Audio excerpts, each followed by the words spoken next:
All right, hello and welcome to Season 2, Episode 8 of the Crackdown, or is it Summoning Insight? Who knows?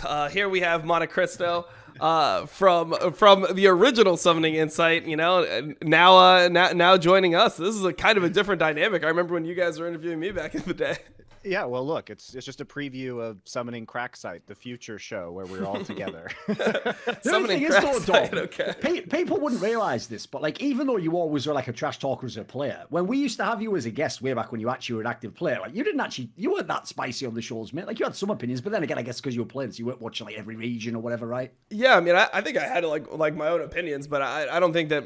Like when I tried to be like public, I was trying to, you know, keep things as tame as possible because, you know, I was fucking scared, man. I just came off a fucking competitive ban. True. Well, to be fair, of the three people in the chat, I'm the only one who hasn't been banned by Riots. So yeah, who would have thought that, Mom? And that's how you know something's fucked up. When Thorn's the one that's not banned, like that is a fucking issue. But yeah, I mean, like I don't know, man. The whole becoming a player again from being banned, it was completely fucked up because the whole time, you know, like they're trying to like paint me as this like reform story, like, oh, after Riot banned me, you know, like I was able to talk to the right people and like they really like changed my behavior, and that was the narrative that they were pushing. So I barely said shit. I was like, okay, you know what, like I'm just gonna play the game and try not to get banned again.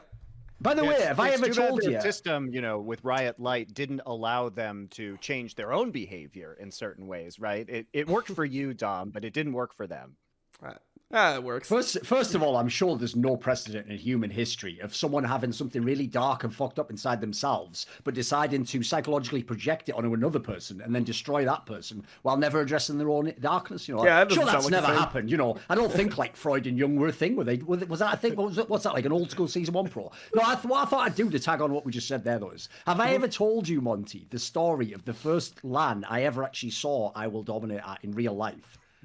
I don't know if I know I've told the story. I don't think I've ever heard this. Yeah, I don't think I've ever said it on the Crackdown though. I think I've just told it on like my own Okay, show. sure. Basically, Awesome. I never came and met you or whatever, because it was actually when you did the IEM kha'zix that you lost to Moscow 5, the one in March of 2012, right?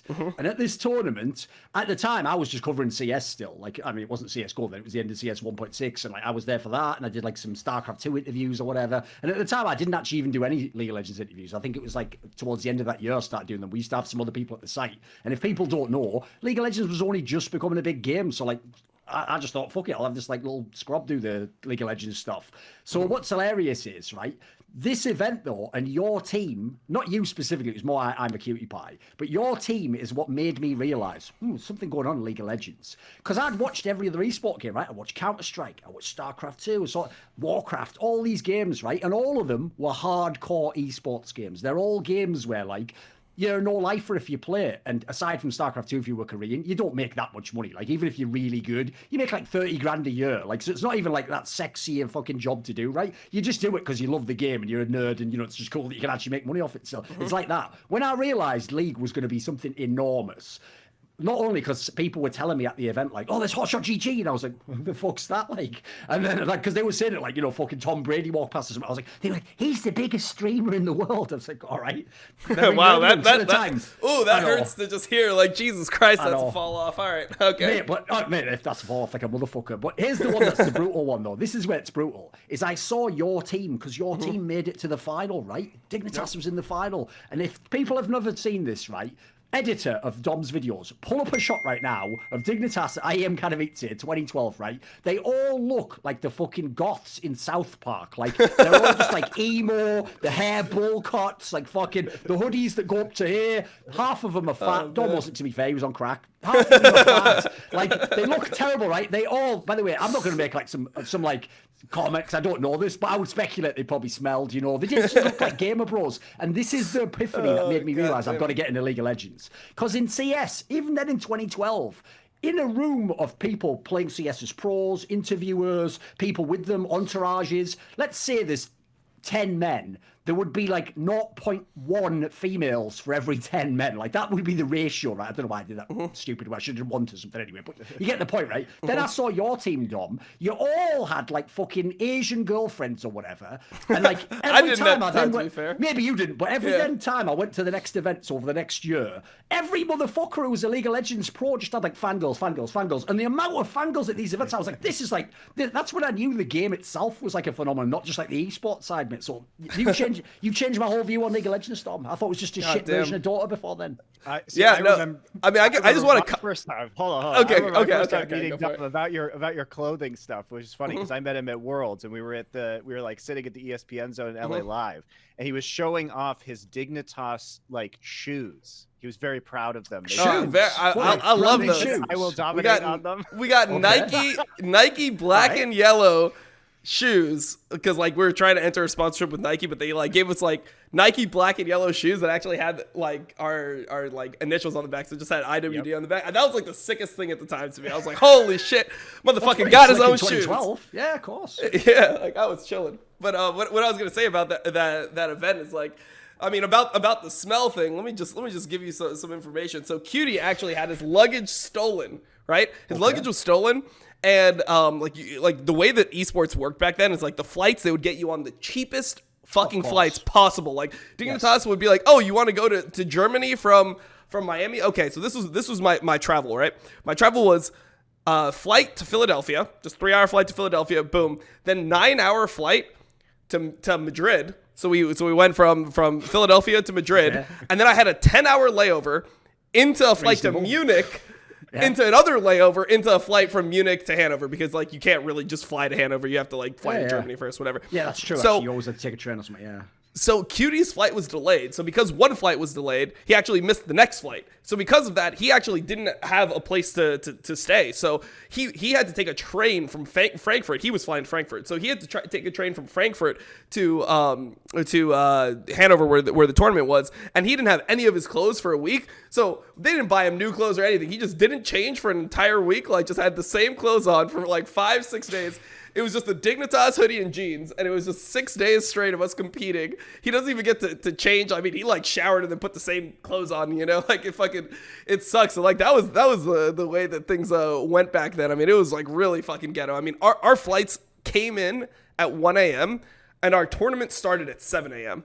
So we had like, it used to be super early start times at those tournaments. It was just like 9 a.m. games and stuff. Yeah. So can you imagine doing, because my travel was 33 hours. Can you imagine doing 33 hours of travel, then sleeping like 5-6 hours? Because like, obviously if the tournament's at 7, you get there at like 12 or 1, then you have to like eat, get to the tournament, whatever. By the time you're there, you like check your settings and everything. Can you imagine just what that 2 days is? It's like so it's so hellish, you know? And the matches weren't even like, oh, you have like one match a day or some shit like that. That was you play like 4 or 5. Yeah, I remember it was like a round robin. We literally had to play like 5 matches in that day. So somehow when we fucking topped our group, it was like a miracle to us, because we hadn't practiced. We were fucking super tired, like all felt like shit, you know. Cutie's he didn't even get to actually sleep. He was just like sleeping on trains and shit.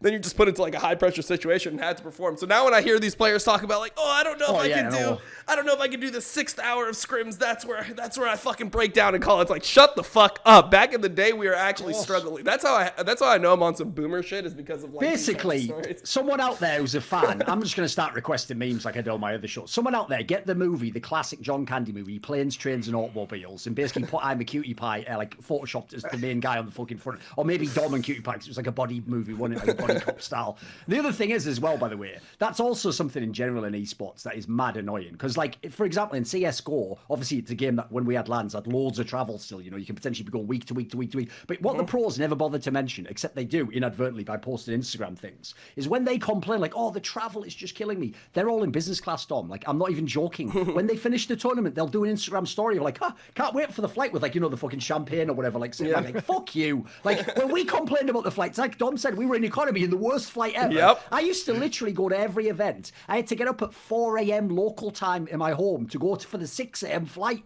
So it's like, fucking hell. People don't know, like, there's travel and then there's travel. Like, and that's like fucking, those are the ones where it feels like you went to Vietnam for a tour and it took like 10 years off your life. And you're like, fucking hell, when do I have to do another one of these? Yep. Also, now that I'm a boomer, I mean, the difference between business class flights and coach flights, like when I'm working, is absolutely enormous. Like the difference in jet lag that I have between economy and business class is absolutely massive. Oh, you can sleep in business class. Yeah, exactly. Like, I mean, it's just you're ready to go so much sooner when you get on the ground for these events. So I appreciate that the industry has been moving in that direction. But yeah, I mean, certainly from my early days in esports too, those flights or sleeping on the floor of hotel rooms because we were all jammed in, like 6 to a room, was another one of my favorite ones. This is when I was doing my early like Warcraft 3 commentary where I didn't get paid, and I paid myself to go to the events to do the casting, right? Oh, yeah, by the way, there's another thing that was mad about the early days of esports, and we're talking again until like about 2013 or something,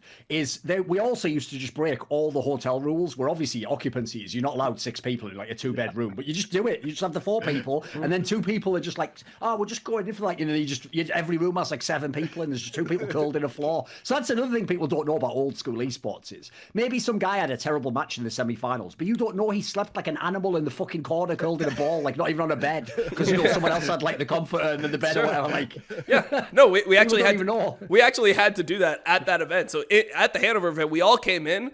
And we came in super late, and Void couldn't even get a key to his room because we came in like so late to the hostel. And this was like, if people ever saw like pictures of that hostel, I mean, they were terrible because it's a very small city. If people don't know, and all the rooms are booked up by like Intel and stuff for the real like tech people. So you have to go to shithole hostels. Don't you? Apparently, like somebody told me some fact of like during CBIT, which is like one of the biggest like events, Hanover's population like goes 10 times what the normal population is. Mental, it's like 10 times what the average population is during just like that one. So we were in a like a children's hostel, and there was like creepy clown pictures on the wall and shit. Like you felt like you were gonna fucking die.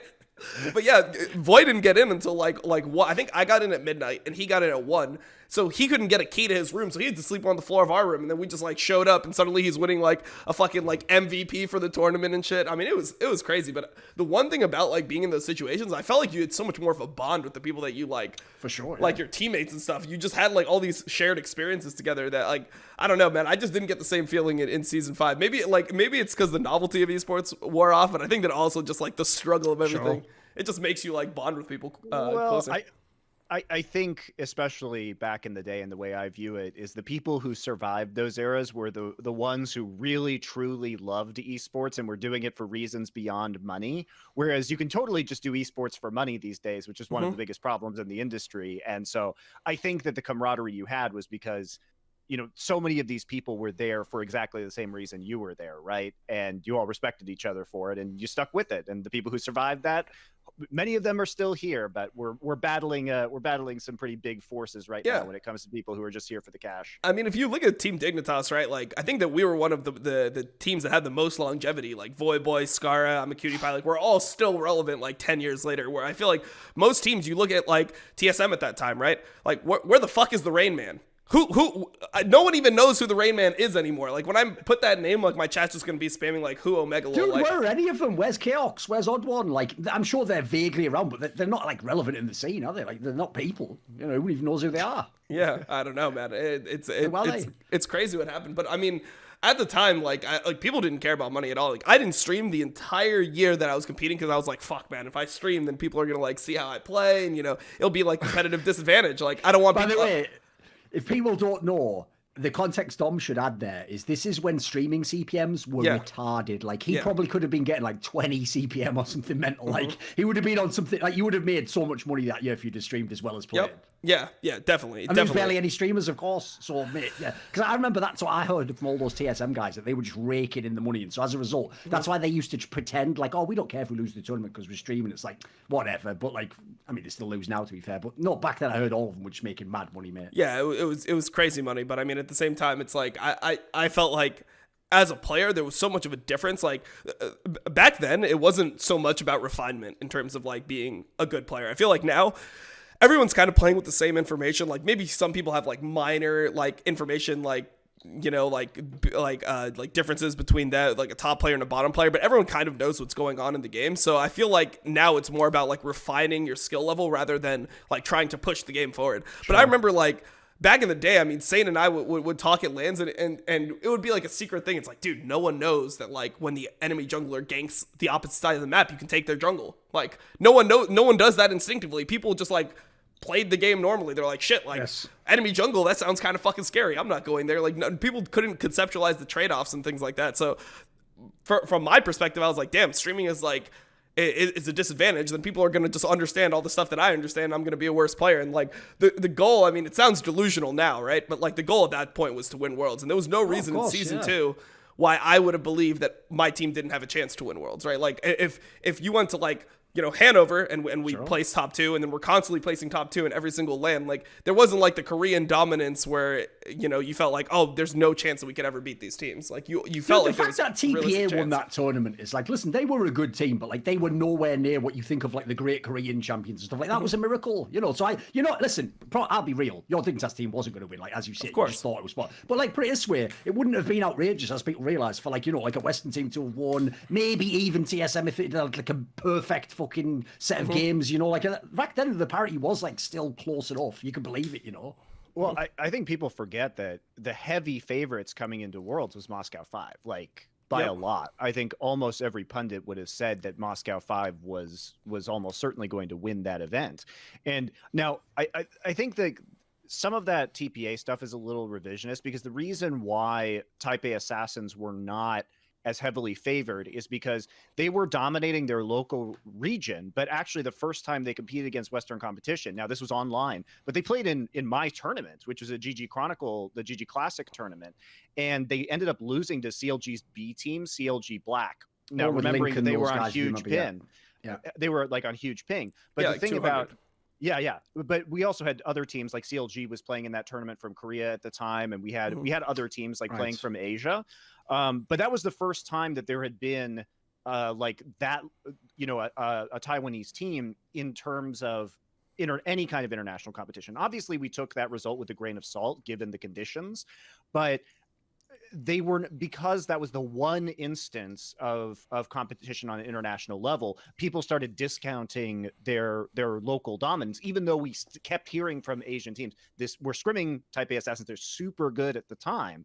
So they were a dark horse, I think, but there were reasons why people were not thinking of them as favorites coming into that tournament, despite their strong results in Taiwan and in the Asian region. Yeah, I mean, we were one of the teams that was like put onto them pretty early because like at the time, Locust was not like at all a good player. He was somebody who was mainly just like kind of like the brains of the team in a way. Like he cared a lot about drafting and things like that. And he followed a bunch of the regions around the world. And he was the first person that actually came up to us and like when we went to Korea, he actually told us that TPA was the best team in the world. He was like, yeah, this team is actually insane. We get to we're going to get to like, you know, scrim this team and see. And we scrimmed them on like 150 ping or something, like, or they were on like 100 ping or something because like the ping from Taiwan to South Korea is not good. It's like 70 to 100 at best. And yeah, like I remember scrimming them. I was like, oh, maybe they're not as good as we thought in the first set. And then we scrimmed them again and they just started like pulling out like most of like, you know, the stuff that they did. Like I think the first set they were kind of just like trying things out. And then the second set, they just absolutely shit on us. And I was like, okay, no, this team is legit. I mean, there was just random teams that we found in Korea at the time that were just crazy. Like Zenix Storm B team, I swear, like that team wasn't in OGN at the time or anything, but I thought that team was like one of the best teams in like literally the entire world. Like we were like 1-11 scrimming against Zenix Storm B team at that time, and that was like when we were considered to be super good. So like Korea was on a different level early on. Absolutely. I know Monty is Monty's somebody who, you know, obviously saw that coming for a while. At what point did you actually get like into Korean League to like that degree? Was it season 3?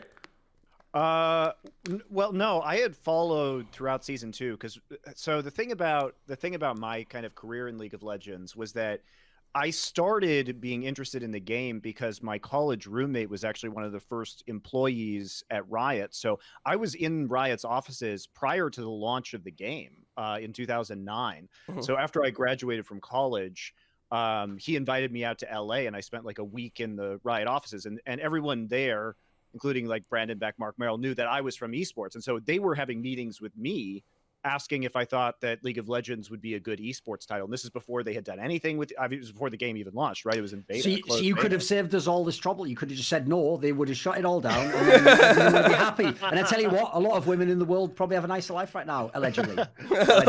allegedly. Jesus.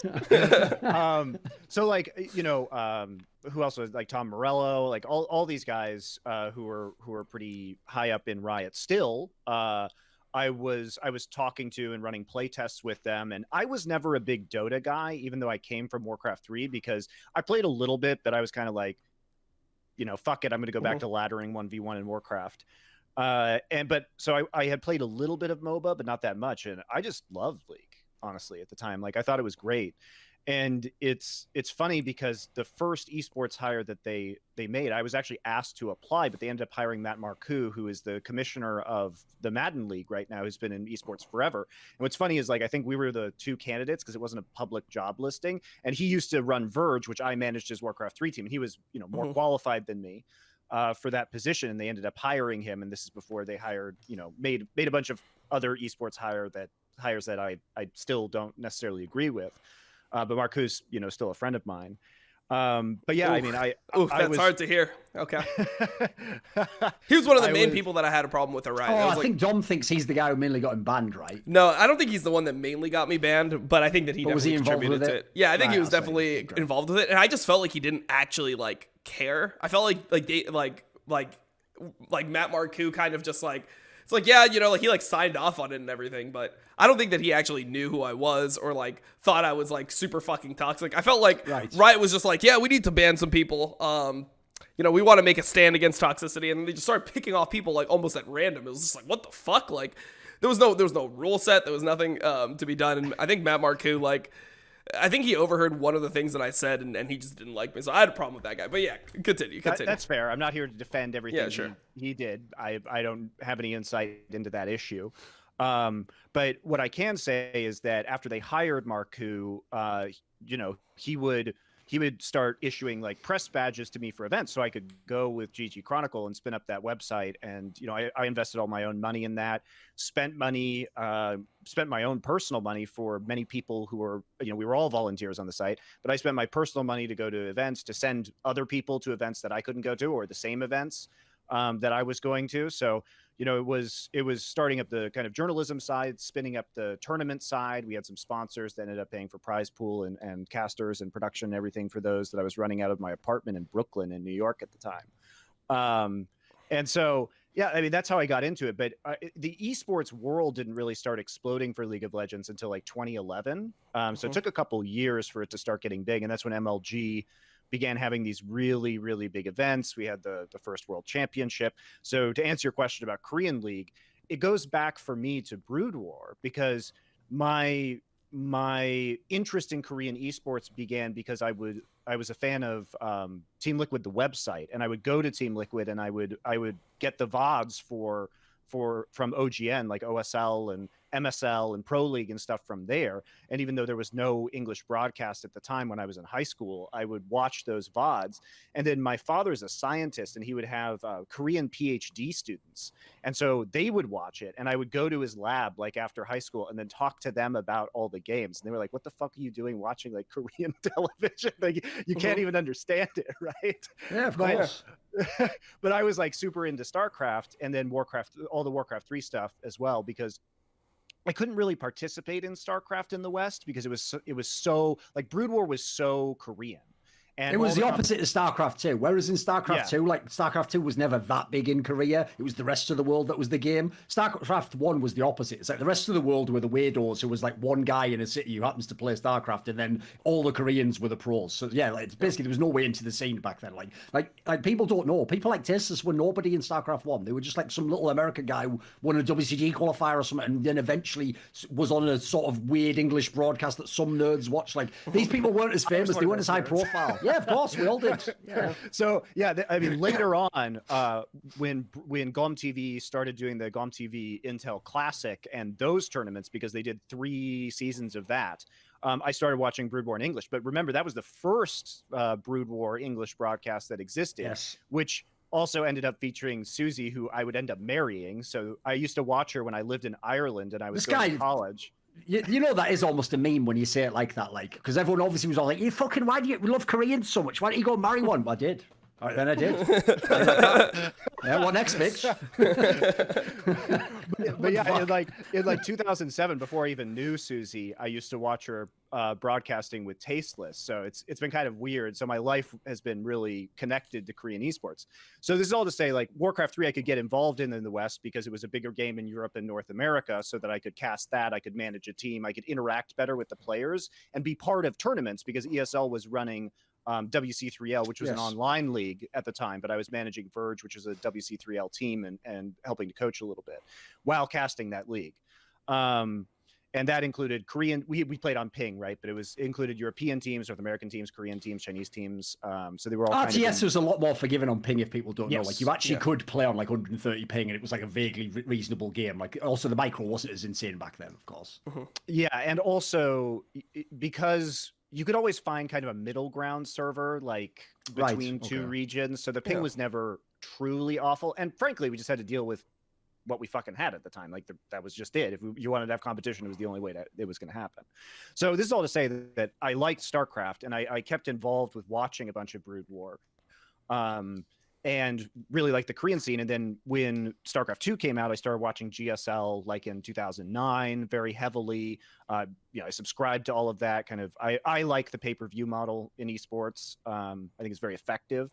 So when I had the chance, basically in 2012, what ended up happening was Torch, who works for Blizzard right now, he was casting the first, when you were actually over there, Dom, on OGN. And they were looking for somebody to replace Torch, because Torch was coming back to the States, and he ended up getting a job with Blizzard, which he still has as an esports manager over there. And he introduced me at the Worlds that we were talking about your shoes at in LA for season 2. He introduced me to kha'zix, who is the legendary Korean esports producer for OGN, who did like 40 seasons of the OSL. He basically invented esports production. He currently works in China doing a bunch of events over there. So at the time, he was the executive producer at OGN. And so he introduced me, and then I went through a round of interviews, and OGN basically came back and said, you need to be in Korea in 2 weeks at the end of 2012 for Champions Winter. And I had an apartment. I had a girlfriend that I lived with at the time in New York, and I was working at a law firm. Probably would be hard to get a visa in 2 weeks as well, wouldn't it? Wouldn't you? Stretching it a bit. I don't think I don't recall. Oh, you didn't need a visa back then, to be fair. Actually, I forgot about that. Yeah, true. You could have just gone anyway. Yeah. Yeah. So like I went. And we did, I did get a legal work visa later. It's possible that it wasn't legal at the time what I was doing. I would say probable. Okay. But I went, and I flew over, and it was during Hurricane Sandy. So like half of New York was without power, and I was working on like, multi-$100-million litigations at the time for this law firm. And I had to like dump all those projects when my building, my office building didn't have any power because of the hurricane. And it was just crazy. And I had never been to Korea before, so I literally just like jumped on a plane, because it was my dream. Like, imagine me being a high school student for OGN, and OGN comes to me and they say, hey, we want you to cast League of Legends, but not only that, we want you to come cast Star League, which was the tournament that I loved, right? For StarCraft. And I was supposed to be the play-by-play, and Doa, who they were bringing out, was supposed to be the color. So we were kind of reversing roles because he had done work with StarCraft and GSL.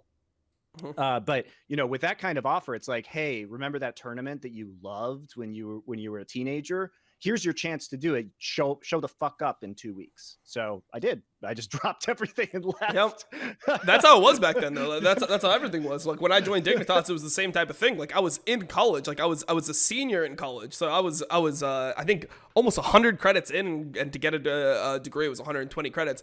I was 100 credits in, was going to finish in the next semester, and Dignitas offered me to join, and it was like, okay, like you can join, but we have a tournament in Ukraine in 3 weeks, and then after that, in 2 weeks after that, we have one in San Francisco. 2 weeks after that, we have the one in Hanover, and then after that, we have IPL 4 in Vegas. And it was like literally in some of my classes, there was a part of the credit was just like attendance, like 15% of your grade was literally like, do you show up to these classes? Like that, it was like 15 to 20%. You were just fucked. Yeah, 15 to 20% attendance, and then the other like 80% were just like 4 tests. So it was literally like, okay, can you start with like an 80% and still pass these classes, or do you just drop out? And I literally just dropped out of college at that point and just started competing. I mean, like, I feel like, you know, if you really get an offer for something that you love like that, you just have to drop everything. Like, you don't really have another option. And also remember, back then, no one knows it's going to last years. So you just lie to your mom. You're like, look, mom, I'll go back in like a year or two. I promise. I'll finish it. And obviously the joke is like, still waiting now. Like, it's never going to happen, is it, Tom? Yeah, no, it's never going to fucking happen. That's literally what of course, I said that same exact thing. I'm like, yeah, like at my university, it was really easy to convince her because my university keeps your credits. There wasn't like a decay timer on your credits. So it was like, you keep your 100 credits. If I go back to University of Miami right now, I still have 100 credits. I could finish in a semester, but it's like, why the fuck would I ever do that? You know, like, Exactly. yeah. So I get a psychology degree. I disappear from esports for 6 months, get a psychology degree, come back, and no one knows like who the fuck I am anymore. Like, what the hell? To be fair though, like if you ever did want to go into psychology, I mean, the fucking thesis you could write on like LS, Loco, Dorco, Piglet, like mate, you could have some incredible insight into the mind that no one else has gotten thus far. You know, I've had some interesting friends. Definitely. I think it could definitely be good. I mean, it was interesting hearing Monte talk about Warcraft 3 because that was actually the game that got me into esports. When I was like 12 or 13, I would watch like WC3 replays. Like I would watch like these random matchups and stuff. I cast and wrote for that site, dude. Yeah, so I was like all about Warcraft 3. I was like a 12-year-old kid, and I remember like the highlight of my esports journey before I like got big into Dota was I qualified for like there was this qualifier for a North American tournament where it was the top 50 slots on the North American ladder would be able to play in the qualifier, and I was like rank 47 or something at the time, but I made the cutoff, and then I had to play against like some dude who was like rank 4 on the server. He was some night elf player. I couldn't beat him even with like a counter matchup. It didn't matter what the fuck happened. Like I couldn't even. Were you a human player? No, so I cheesed my way up there because I wasn't actually super good at any race, but I like just cheesed with random. So I played random nonstop, and then because like a lot of people were like bad at scouting, but then I felt like I would have an advantage, you know, like just knowing like how I'm gonna start the game against whatever I was playing into, would just give me an advantage. It's a pretty good tactic. Yeah, so I play whatever matchup they don't want. Yeah, exactly. Yeah, so to describe this to people, when you play random in Warcraft 3, you do have to scout them to even know what their race is. And so, like for example, in certain matchups, like you can get tower rushed before you even know what their race is. So you can do some pretty crazy cheese in that game. Yeah, so I mean, I pretty much just had like a good index of like all the different cheeses, and that's like how I got high on the ladder. But I mean, I think it was good because it showed me a way to like climb in a game without actually being like that talented, like knowing how to like play the ladder, knowing how to find like competitive advantages and things like that. So I mean, I thought it was like it was a great time, and even though I got my ass kicked, you know, I enjoyed playing. Were you actually called IWillDominate at the time? No. Was that your name? No, I wasn't. You had a different alias. Yeah, I had a completely different alias. So I was gonna say, you never get people to hit you up like, are you that guy I played on a Warcraft 3 ladder like 7 years ago? People still know me from Dota because I had the same enough. name back then. So I have like people that randomly like call me by my fucking name. My name was Sunny V at the time because I had 2 dogs. One was named Sunshine, his nickname was Sunny, and then the other one was Valentine. So I just named myself off after my 2 dogs, and then I just fucking I just had All like a small career in Dota. There's some sort of theme there. So you were named after a dog, and then you're rolling League of Legends jungle. Yeah, I mean, it just is I what don't it make is. the rules, mate. That's the universe. That's the synchronicity, baby. Yep. So by the way, one thing we could tie in here, because by the way, this is actually stuff that Monty said in like my grilled interview with him in 2013. But because it's in 2013, no one's fucking going to watch that old video. So let's do a remix of it, right? Another thing that we could tie in here is Monty actually from Warcraft 3 was manager of a team that had Phreak as a player in it. I'm talking about the Phreak from League of Legends. I cast it with Phreak. This is the hilarious part. Monty actually back then liked him and thought he was like interested and smart and mysterious. But I won't say he dislikes him now, but I just would wonder how has it changed over time? Because, you know, obviously Phreak now, a very different reputation.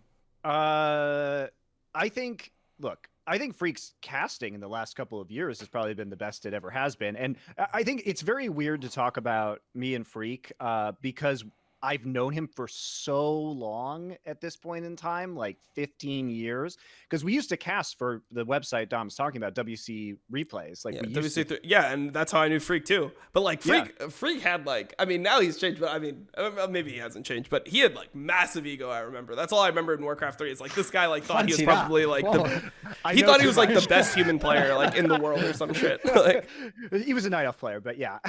He played like human and Night Elf. Like he would play like human against people like in random replays and just like show that he's better. Like I think he just thought he was like insane. Fair enough. Yeah, I mean he was a pretty good pro, especially for North America. And like it's funny the way he got into Riot. So again, my college roommate. So my college roommate when I was in college, I used to cast Warcraft 3 with Phreak. So he knew about Phreak because we lived together, and he would see me casting these esports matches. And Phreak met my college roommate at the Thorn, the WCG in San Francisco in 2004? 2009, 2010? 2008, maybe? Oh, wait a second. No, that can't be right. Maybe. I think it was 2009 or 2010. I'm 2010. Yeah, I think 2010 was the one that I was right next to. LA was the one in 2010. Maybe you met him there? That's it. Yeah. Because it was the convention center in LA. Yeah. So this was after the release of League of Legends, and my college roommate like came up and was like, "Hey, I used to watch you cast with Monty. Like Monty was a college roommate. So through that connection, through my college roommate, actually, Phreak ended up getting an internship at Riot, and he lived on my college roommate's couch for like 6 months during his internship, and he just stayed with Riot the rest of the time. So, I mean." For those that don't know, Phreak made out like a bandit with Riot. Like he got in at a great time, and he actually had percentage like ownership. I'm sure he must have mad stock. Yeah, of course. Yeah. So and he didn't do a D-man, so he got to actually get the money. Okay. Whatever. I like to bring that up every time I can. It's just funny. It's just other people. Do you just like call him every now and then, like D-man? Hey, you remember when you didn't get all that money that you were? Okay, yeah, just checking. Just got any regrets, Steve-man? Anything differently? Well, you did it your way. So anyway, keep going. So yeah, I've known Phreak for a long time, and I think what's interesting about Phreak is that he really just is. What I admire about him is that he really is just singularly focused on the game, and he just loves the game of League of Legends. And I think sometimes that he goes overboard in terms of defending things. Like he takes a lot of stuff about like criticism of Riot personally. He used to. I don't think he does this as much anymore. So he used to be on Reddit defending him a lot. Don't get me started about Cloud Soul. That was one of the arguments that pissed me off the most. It's like, yeah, well, like the win rates of all the dragons are the same, so they're equally good. It's like, yes, the team that's fucking winning normally wins. Like that is like how the game fucking works. Like I hate when people use those type of arguments to defend like random points like that. Like, but the win rates of like first Baron compared to like first Inhib are the same, so that means that trading both of them is fine. What the fuck? Yes, like everyone who's winning wins. No, dude, think about his logic there. The team that's ahead, therefore has dragon control, takes the dragon. By his logic, would have to just like it'd have to be like a negative to the actual game, like a fucking nerf, in order for you to have the win rate be total shit, wouldn't it? Like that doesn't even make sense logically. Yeah. No, I think at the end he like realized it was more of a meme, and it started becoming more of a like, hey, but Cloud Soul though. But like the way it started, I was like, please don't tell me that these dragons are balanced. Fucking Infernal Soul is like 10% AD and AP the first one that you get it. So yeah, but continue. Yeah. So what I like about Phreak, especially the last few years, is I feel like his sense of humor is coming out more in the broadcast, which I always appreciate. For some reason, people that I know can be like quite funny in real life, especially Phreak, and people don't know this, but Azale is actually like super funny in real life. Yeah. For some reason, they were not funny on the broadcast, and I never really understood why. Yeah, probably because they're like fucking scared. Like, I mean, like too serious. Like, and also people used to have that weird thing back in the early days where you had to like pretend you were like a fucking NFL commentator or something. Like, well, we're here at the event. Like, you wouldn't do like personality. People just didn't do it as much back then, did they? Yeah. So I think Phreak's casting in the last couple of years has been really strong, and I think one of Phreak's going back to the Warcraft 3 days. one thing that Phreak was always super good at, even 15 years ago when he was a Warcraft 3 pro, was knowing the math and really like understanding the math behind the game. And so he's always been a guy who would be like, well, I need this number of dryads to output this amount of damage. And he was just very technical. And that really came over in the league when he does stuff about runes and masteries. I always love that content from him because he really does enjoy like the math and optimization. And so as a play-by-play caster too, which is surprising because you talk about this guy historically as a former professional player, you would not expect him to be a play-by-play caster, right? Yeah. So I think it's interesting that he has gone into play-by-play, but I think as a play-by-play caster, he does have a variety of like good knowledge and color points that he can bring up, which is one of his strengths. And now that I think you're seeing more of his like sense of humor, I feel like his personality is coming out more on the broadcast that I really like. But you know, I don't really have a relationship with him anymore just because he's not very social, and he never has been. Like when we would go to events, you know, the other casters would be like, hey, you want to come down for a beer? And he'd be like, no, I'm just going to go play some solo queue. And yeah, that's what he wants to do. But yeah, I wouldn't say that I really have a personal relationship with him over the past few years since I stopped working League of Legends events. For the record, I always found Phreak hilarious, just often unintentionally so. Actually, I'll tell people, because if you wonder about this era he's talking about, when people started to become big, and in League of Legends, even though, like I said, when I first started going to the events that had League of Legends at it, like IEMs and those sorts of events, DreamHack, right? Even though the game itself had a massive player base and the viewers were already above like Counter-Strike, StarCraft, it's just that esports industry hadn't like latched onto it. Like it's like just the people in League played it basically. So we didn't actually know how big the game was. And so, like I said before, I didn't even know it was like a big thing. I thought it was just like a minor thing because the year before, I always say, season 1 championship, it was like there was like 8 games at that tournament, mate. League of Legends was just one of them. It was like Avalon Heroes, fucking Dota, like a million of those. Maybe Dota 2 wasn't that, I can't remember. There's some other like MOBA type game. It was like a big war of the MOBAs. So anyway, one of the other moments I knew that like now this is another game that's a different world is, listen, if you were like the most famous commentator in Counter-Strike or StarCraft, right, you're only a minor celebrity. Like, even though you're on camera all the time, talking all the time, like,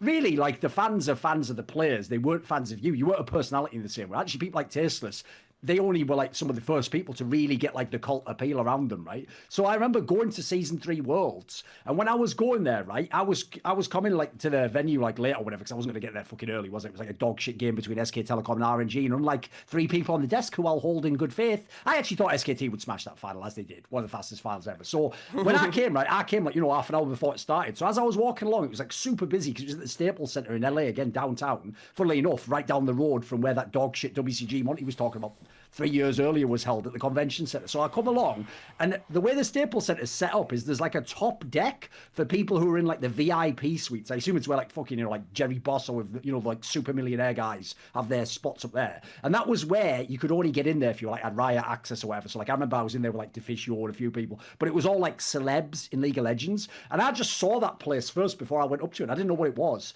And early on, right, when there was just all fans queuing up to get in, I just remember seeing a bunch of like what would happen is it was almost like the Oscars. If like a player or something would walk out to that balcony area, right, all fans would go like, oh my God, oh, it's Ocelot. Like it was all like he was like fucking Jesus, and then they would just like reach out like lepers, like please. And he was just like, I look away from them, dead scum. But the best one of all is I vividly remember as I looked up, right, Phreak just walked out with like a glass of wine or something, and just looked like some sort of either mad like South American dictator or like some like fucking royal family guy. He had the smuggest. He was all like, and then he just walked back in, and I was like, so even the casters in this fucking game have got enormous egos. What is this? Little did I know what I was in for. Little did I know. And by the way, I hadn't even met Monty back then, so little did I know. It only got worse from there. Exactly. Yeah.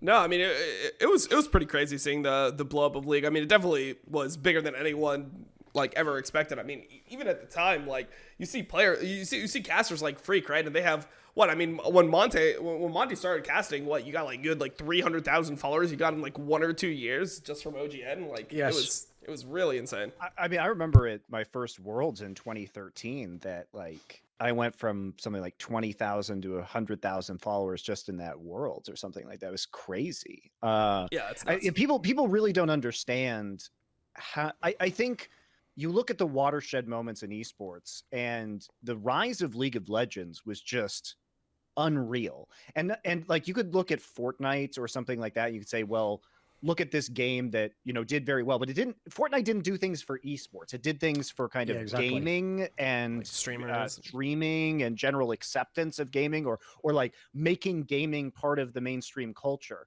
But what was so unique about League of Legends for esports was the rapt attention that people had to the professional scene. It really wasn't about following the streamers. This is why when I was running online tournaments with like TSM and CLG prior to LCS, well, you basically had to be a pro player to be a big streamer, right? It was the other way around. Yeah. Yep. But it was like, you know, I was producing a tournament out of my apartment in Brooklyn, and we were getting like 50,000 viewers. Like, imagine at the time in 2012 getting 50,000 concurrent viewers when I am producing this and casting it. Put it this way, for context, the same year at the same tournament I referred to earlier that I saw Dom at, Counter-Strike 1.6 had its last major tournament, and at the time it had an amazing viewer record of 40,000 people watching. Damn, and we were like, holy shit, 40,000. Like, that was a massive number. So the idea Monty had 50K on his fucking personal stream for a game that isn't even in massive, that just shows how enormous it was. Oh, like, yeah. It was just like levels above. Yeah, it was absurd. Like, I had no idea what streaming was even like. Like, I don't, like, that's one thing where, you know. How many viewers do you used to get if you streamed, Dom? Okay, so the first time I ever streamed, so this is the first time I ever turned on my Twitch stream. I just, like, tweeted it out. I only had, like, 20,000 followers at the time. And I was like, hey, I'm just going to start streaming. Started streaming. The first time I ever turned on my stream, I had 4,000 viewers. Reasonable. I had 2,000 instantly within the first like 2 to 3 minutes. I had 2,000 to 3,000 instantly, and then I just had like 4,000 viewers, and I had it for like you know, like 4 or 5 hours. Turned off the stream, did the same thing the next day, just like had that viewership. Like, that was the standard at the time. Like if you were a pro, you started streaming, you just have that viewership. So like now, like, I mean, the numbers are completely different, right? Like, there used to be multiple 30,000 viewer streamers at all times. Like, that was just standard. And now, like, being one of the biggest streamers in the section, you're gonna have like 10. So yeah, I remember on Owned back in the day when CLG signed up for them on Owned, Hotshot GG streamed himself building an IKEA couch to 20,000 people. I mean, it's just. To be fair, it is one of the only things he ever successfully built in his entire life. So. Okay, we don't even know if it was structurally Thorn. You don't even know the result of that, okay? And to be fair, I'm sure a lot of CLG members in the future did end up sleeping on couches, so it probably all came full circle. They used that video from the whatever. You keep going.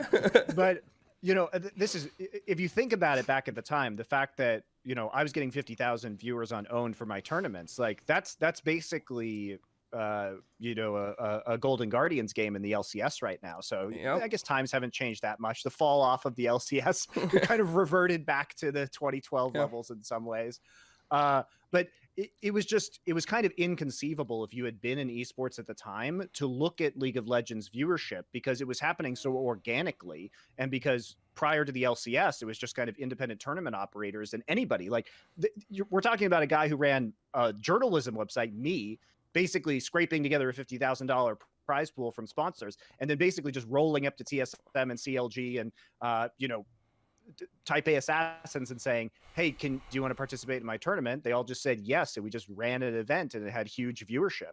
So it was really, the growth was just staggering in that time, and we really haven't seen anything remotely like that since, in terms of like where it started to how quickly it got absolutely enormous, and like you know, a couple years. I don't think there's been a single game that had the same phenomenon, because the phenomenon of League of Legends, like Monty's saying, is the esports part sort of scaled with the game actual popularity, whereas, as he says, Fortnite, the game popularity was enormous, esports part was tiny, except for streaming. Same with all the games. Like Overwatch had a massive player base. Remember early on, it was beating out fucking League of Legends at times in Korea, but obviously never got the same viewership. So that's why actually League of Legends, this is the thing, there's no way Riot actually knew this, because no one did. It was like a unicorn coming out of nowhere, but it is one that, that's why you can't deny it is one of the most important games in the history of esports. It doesn't matter what you care about Riot Games, just the phenomenon of what it was. Like, essentially, it is the Western version of what like StarCraft was to Korea. It's also hard to give Riot a lot of credit for that growth too, because Riot wasn't doing anything for the growth during that period, right? They were basically just allowing any. Like, I did, for example, to run my tournament, I didn't have to have Riot approval. I just did it. I just invited the teams, right? They didn't even, I mean, they were such a small company at the time. Like they didn't have tournament licenses or any of this garbage. Like, I'm sure they had some sort of agreements with like IPL and MLG, but for the most part, it was those companies, MLG, which I joined in 2012 as well, and was doing events for on the weekends when I was away from New York from my law firm job. But I mean, you could just run events, and it was just the natural groundswell and natural interest that was pushing the viewership of these tournaments. And then IPL and MLG and myself and TSM, when their tournament series, were also just kind of cashing in on all of that. So I don't know if we're ever going to see anything like that again, frankly, because it's the change, like the meteoric rise in esports that League of Legends provided. To put it in perspective, if we started where we are now, yeah, saw like a similar level I just growth, thought about this.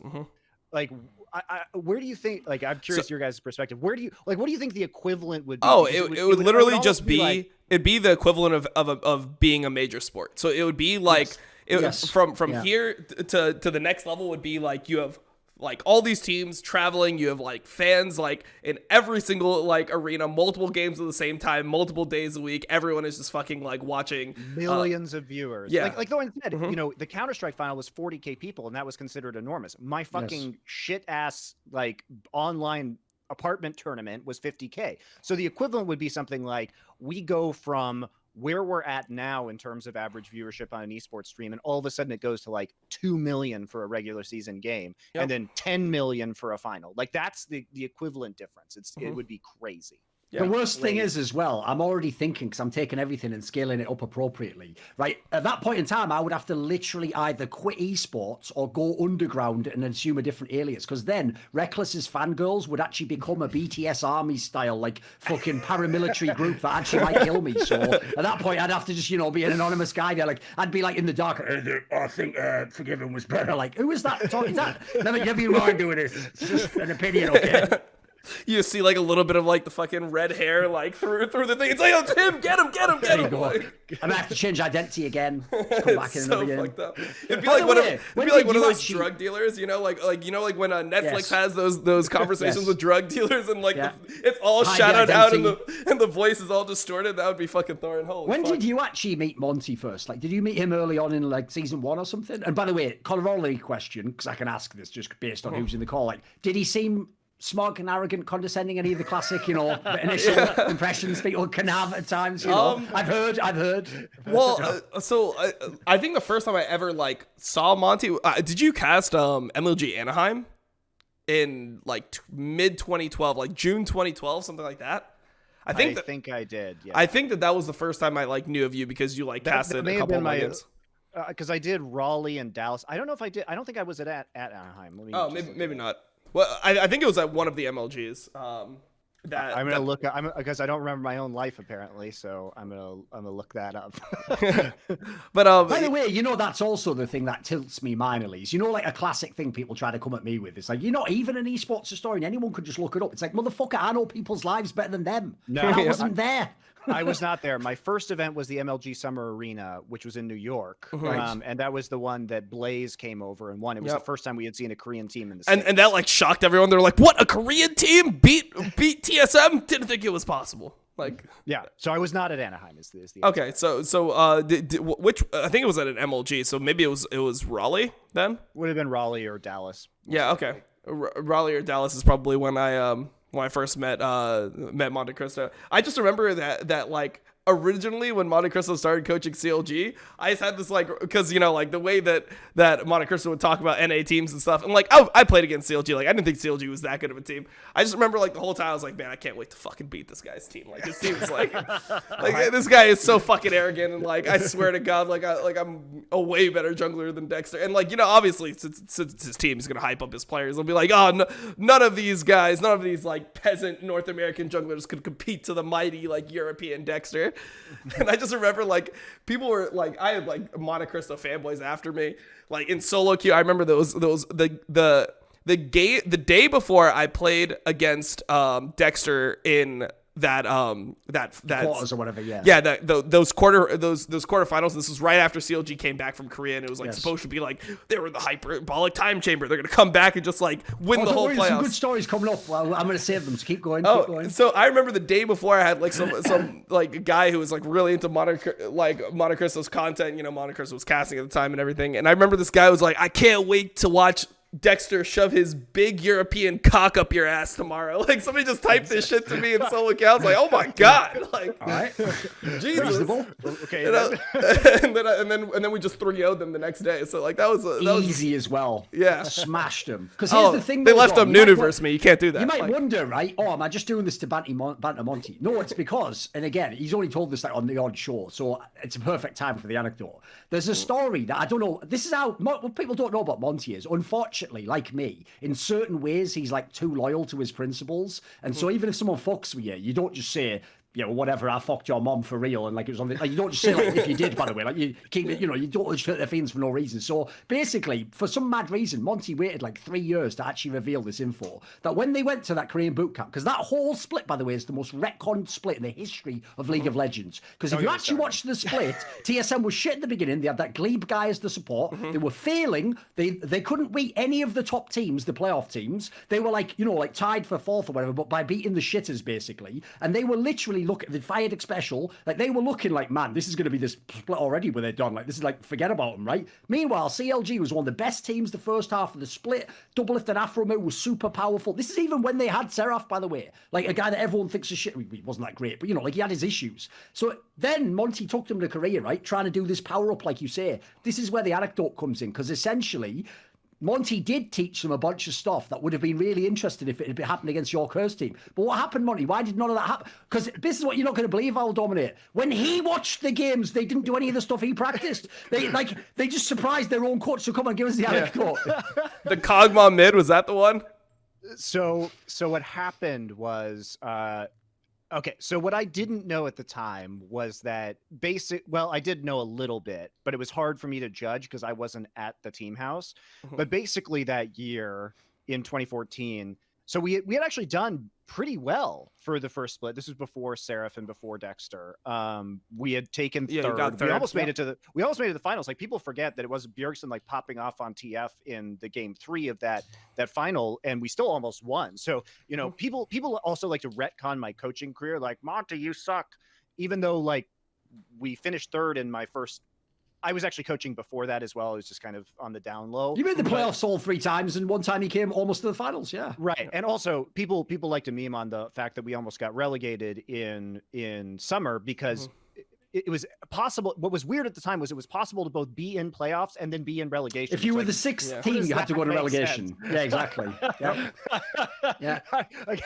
Show me another sport where you could make it to playoffs and then be in danger of relegation. Like, that is insane.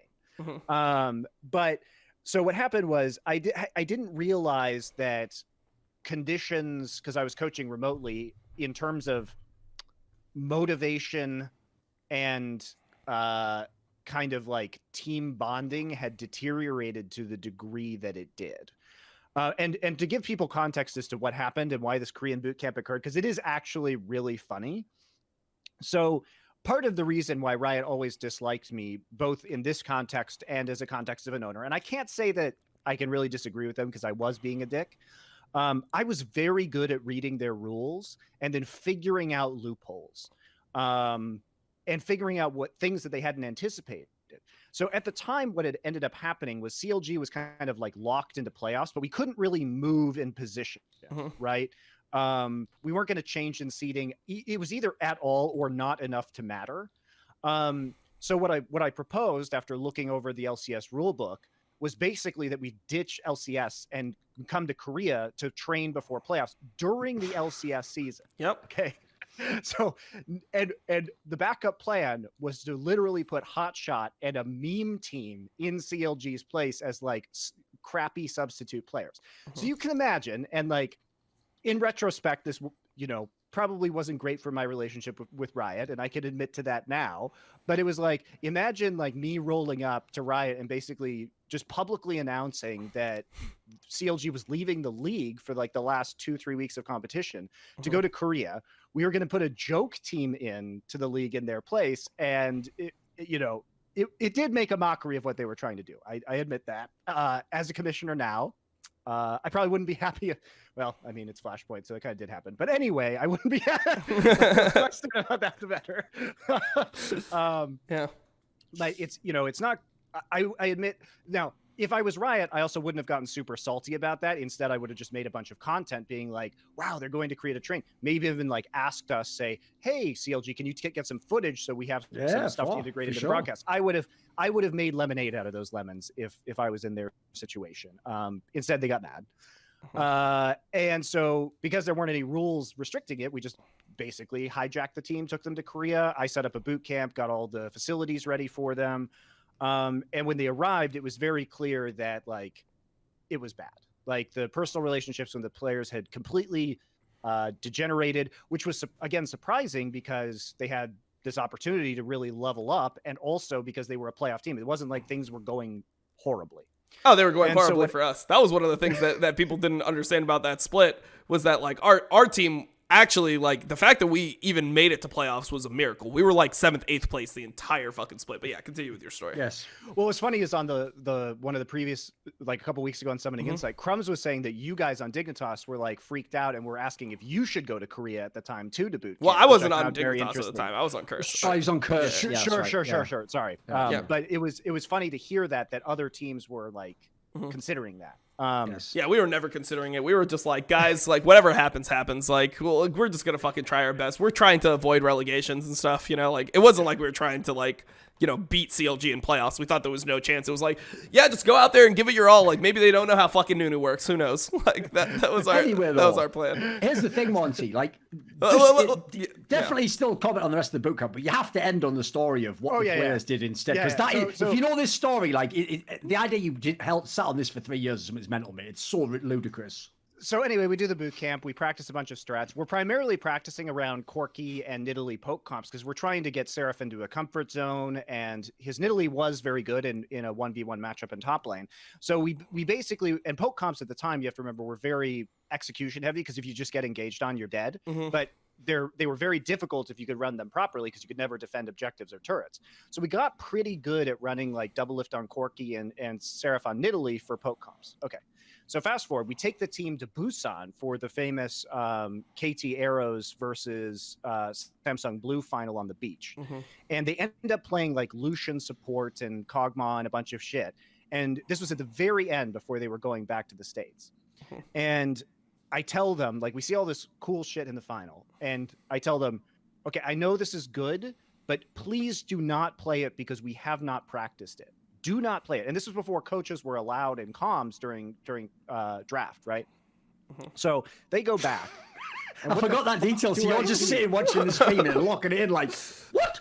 I bet this is insane. I wish there was a camera on your face. And like the best part of this, Dom, is that I end up looking like the fucking idiot because people are like, you're the coach. Yeah, Monty. No, not only that, but Monty is copying the Korean style, but he does it badly. Like he hasn't trained his players how to actually. The ultimate insult to Monty's personality, by the way, of course, as well. Literally what he claims NA was doing. Right. So like basically we had developed our own style that was effective for the players that we had and effective for the play style that we had. And then they roll out like a garbage version of like Samsung Blue versus KT Arrows that I know they hadn't practiced, and they're just like winging it in this match against. And it should have worked. We had a horrible comp into it. I was like Nocturne like solo engage with like Syndra and Nidalee or some shit. It was like, how the fuck is this gonna work? But I mean, somehow it did, So after that game, what was very interesting, and that the other thing people don't know about, is I didn't coach them through the rest of the playoffs or relegations or anything like that. They were basically like, okay, shit's really bad, because the thing is that there were CLG staff there that knew the situation and agreed with me. And in fact, to the degree that they literally offered me a job to come to LCS and coach full time for 2015, even after that relegation incident. They were like, please come, do this full time. And I said, no, I'm not going to do that. But it was it was just a wild scenario to be in, because they were literally doing the exact thing that I told them not to do and disregarded all of the work that we had put in during those weeks of practice. And I still don't know why the fuck that happened. Like, I have no idea Link was probably leading the draft. So, he was usually the one in charge of being the biggest voice in the draft. So it could have been, they must have all agreed to it. Right. But it was just, imagine just like sitting in Korea after doing like 3 weeks of work and then watching your team do the exact thing you told them not to do, and then just get fucking bodied by you. It was infuriating. Yeah, it was. Go on. Well, I just loved it too, because I remember like the week before on Summoning Insight, because like people don't remember, like Summoning Insight was going on at the time. Yeah, like you guys were like super popular. It was like 30K viewers. We were the only show back then, really, weren't we? It's just us and Travis or whatever. Yeah. Yeah. So you guys were getting like 30K viewers, and I just remember like you guys before the series. Like I loved watching the episode before and the episode after. It's like, yeah, did he predict 3-0 or something? Yeah, no, it was just like even and I think Saint was on the show too, and Saint's like, you know what, curse not that bad. You guys gonna watch out. And then Monte's like sitting there like smug, like fucking Curse. It's been in 7th place. Like they're gonna be a real competition. Saint's like, I don't know, man. Like, we might be able to win. Like, it was a fucking legendary episode, man. We might watch that on stream one time.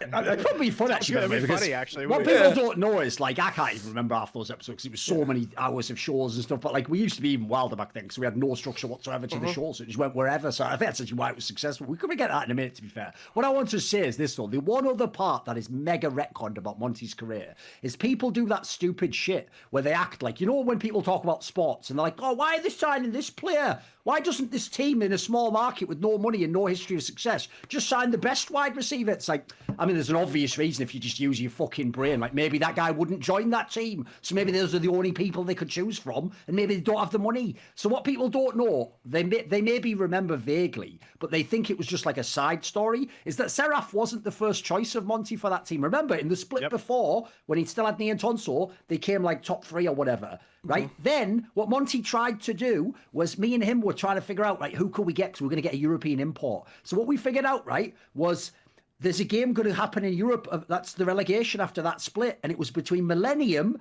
which was at the time like one of the playoff teams in Europe. And it was between Ninjas in Pajamas, which was that banger challenger team of Mithy, Freeze, Nuke Dog, Dexter, it wasn't Dexter actually, it was some random jungler. But crucially, I think Ku was on that team. Ku was on that team. Yeah, he was trying to be, I think he just couldn't play the Laddens because he was too young. But basically, because these two players at top lane, Kevin, who used to be on SK, was like a classic top laner, or Zoro Zero, who at the time was the shit as a top laner.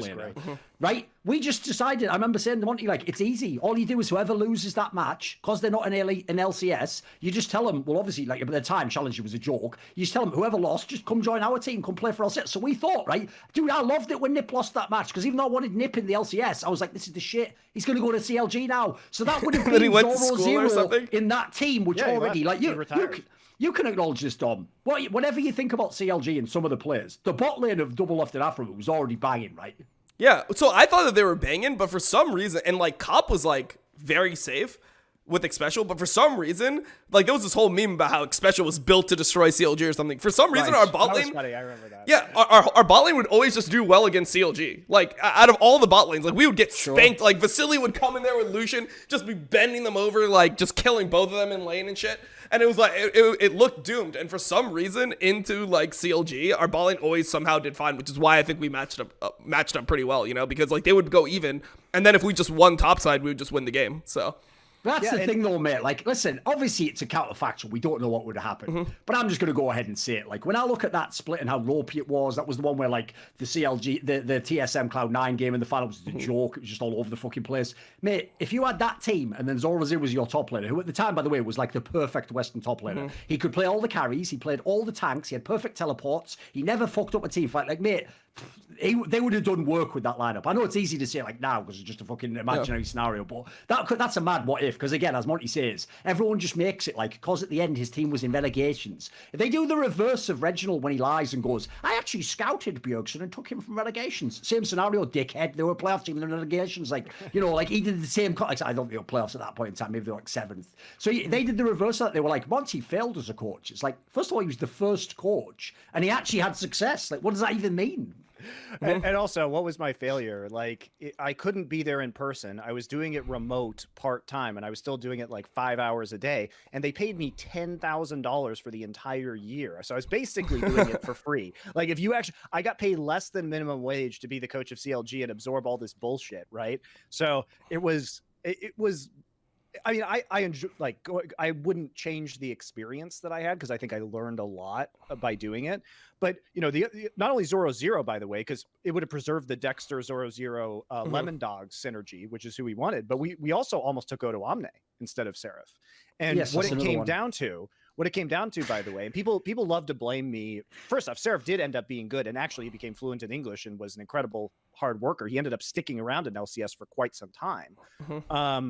But people will say like, oh, it was Monty who brought Seraph in. Well, we were actually doing tryouts with all of these players. Like Seraph was playing, I was recording Seraph playing at my house on my PC and me coaching him and talking to him. And so the players were watching private streams or private videos of this happening to judge who they wanted. We had Dexter back in Europe at the time who was duoing with IWDominate recording that. And then we had Afro who was playing with North American tops. And so we actually assembled like a large amount of film and we all sat down as a team and said, who do we want in top lane? And the team chose Seraph. Right? They all lied after the fact, by the way, and we're like, we never even wanted him. Monty just forced him in the team. It's like, bullshit. First of all, if you imagine someone like Doublelift could keep their motherfucking trap shut for an entire split without just going, actually, Monty, didn't you like, this guy, you've seen him, you've even seen who his girlfriend is, they can't keep their mouths shut. That's the main quality about them. All right, number one, that was Lenovo's fault, not theirs. So yeah, my bad. Yeah.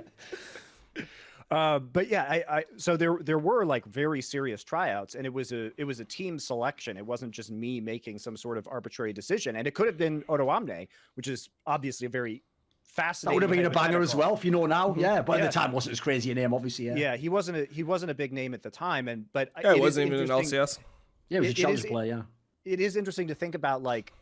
IWDominate would be an NA resident right now if he had come over to CLG. Would be interesting for sure. Very weird to see how that would have played. By the way, another player who also was like a flawless fucking weak side top player. Like that's what I'm saying. The real problem is this. Think of the player he did get out of all these options. He got the guy who had really good mechanics. Like if you go and watch those highlight videos back in the day of fucking Seraph's Nidalee, they were bonkers. The mechanics were nuts. Like his mechanics back then would look not that terrible now. Well, the problem is he wasn't some good tank player, weak side player. And this was the era when you just had to play fucking tanks, didn't you? Like it was a different game. I would love to know this now because we had no idea. So at the time, Nidalee top was just completely broken, right? Like for that playoffs, Nidalee top was one of the strongest picks. We ended up beating CLG with it like two of the 3 games, I think, and Quas wasn't even close as good as Thank you for reminding me. As Sarah. So no, I want to ask you this question because like for us, like that was part of the reason why we would like meme on CLG was like they have like the best Nidalee top player and Nidalee top is broken. Dude, there's an obvious answer to the question you're going to ask, which so is why not just play Nidalee? Well, it's just like, was Doublelift just refusing to play with it? Like, I would assume they would have to be from bot lane. No, that's what I'm telling you. We did. They played the KT Arrows, S02E08 Blue. So think of what Korea was doing at the time. In Korea, all the top laners, because everyone hated Flame and Save, the ones who tried to play carry, what you did if you were Acorn and you were fucking loopers, you just played the tanks, didn't you? So at the time, Dr. Mundo or whatever was like the sick pick. So if these idiots watched the Korean final, were like, this is amazing. We don't understand anything what we just saw, but why don't we just copy all that? Like, I'm sure they just didn't even think playing Nidalee was a factor. You know, we played Nidalee top in all of the scrims. Like we did this. Like, wait, so you actually played Nidalee top and then we won game 1 where our Nidalee hard carried? Imagine him watching this. Imagine him watching it being locked in to the other team. We were playing Porky Doublelift Nidalee top comps for 3 weeks in Korea as practice, and they didn't play it during the playoffs. They refused to play it. They refused to play the thing we practiced. Well, Nidalee top is unplayable in Tanuna anyway, so you would have lost anyway. So that's all I'm saying. Jesus, that's actually so fucking crazy. Like because to us, like we went in and we're like, so like fuck, like first game, like because we had side selection, and Nidalee was like first pickable. So first game, we thought like we're definitely like gonna get Nidalee and we can win game 1. What are we gonna do game 2 and game 3? And the other thing that was so weird was that like, for some reason, no one knew Nunu was broken besides for like China randomly. Like Clearlove played it, and then Korea didn't play it at all. And then we respected Chinese junglers back then, by the way. So I doubt anyone even copied it. Yeah, and then like they just gave me Nunu, which was like my best champion, which was like permabanned for all the rest of the playoff matches, but they gave me Nunu twice in a row, and like we would just like cheese Baron at 15 minutes. Like I'd figured out, I'm like, okay, so like Baron has 9,000 health at the time, and if I max Q and then build full CDR, I can get like, when Baron spawns, I can have like a 5-second 1,000 damage like ability. I can like pretty much solo Baron effectively like with this build. And for some reason, like you guys just let me play it over and over again. I was so confused about like what the drafting was from like CLG at the time. Obviously you weren't there, but like, did you have any insight afterwards as to like why the Nidalee, why the Nunu, like all these types of things?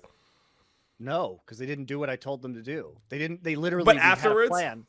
I don't fucking know. I still don't know to this day. And by the way, shit. The real drama that we now need to just briefly touch on, because after this we can go wherever we want. There's obviously so many years. But the one other thing is as well, the reason also that everyone forgets that everyone hates on Monty's career is because Loco and fucking Reginald had to go on Twitter and imply that Monty was lying and it was fake and he was never the coach. They literally did that. You can go look up the tweets; they're still there. Yep. Because Reginald was a great guy even back then, wasn't he? You know. Well, I mean, that's the thing about Reginald is like people don't understand why people hate TSM, but like TSM's whole culture, like they've always acted like fucking assholes, right? Like they've always been fucking assholes. But the difference was that they used to be like a culture based on winning, where it was like that was the excuse. It's like we can act however the fuck we want because we win. That was always like how it worked. And then they just stopped winning and continued being assholes. And then people are like supposed to like love them and give them like benefit of the doubt. It's like, there's a reason why everyone fucking loves when TSM loses. It's because like they're like tweeting out like suicide memes and shit. Like, of course, like people love when they fucking lose. Like their owners tweeting at our best North American like support talent that's came out in years that he's gonna be like a fucking McDonald's employee. He's contradicting himself like in the same fucking like. And then recently too, I think EG tried to take a shot and then he's like, yeah, like doesn't matter if you won a best of one, like your brand is still shit. It's like there's a reason why everyone hates TSM, man. Like how do people just not realize? What I think it is that like all the new fans don't understand like the culture of TSM and why TSM was so prevalent before, and then they just think that people just like shitting on the new players. Like not that many people even like shit on the players when they lose.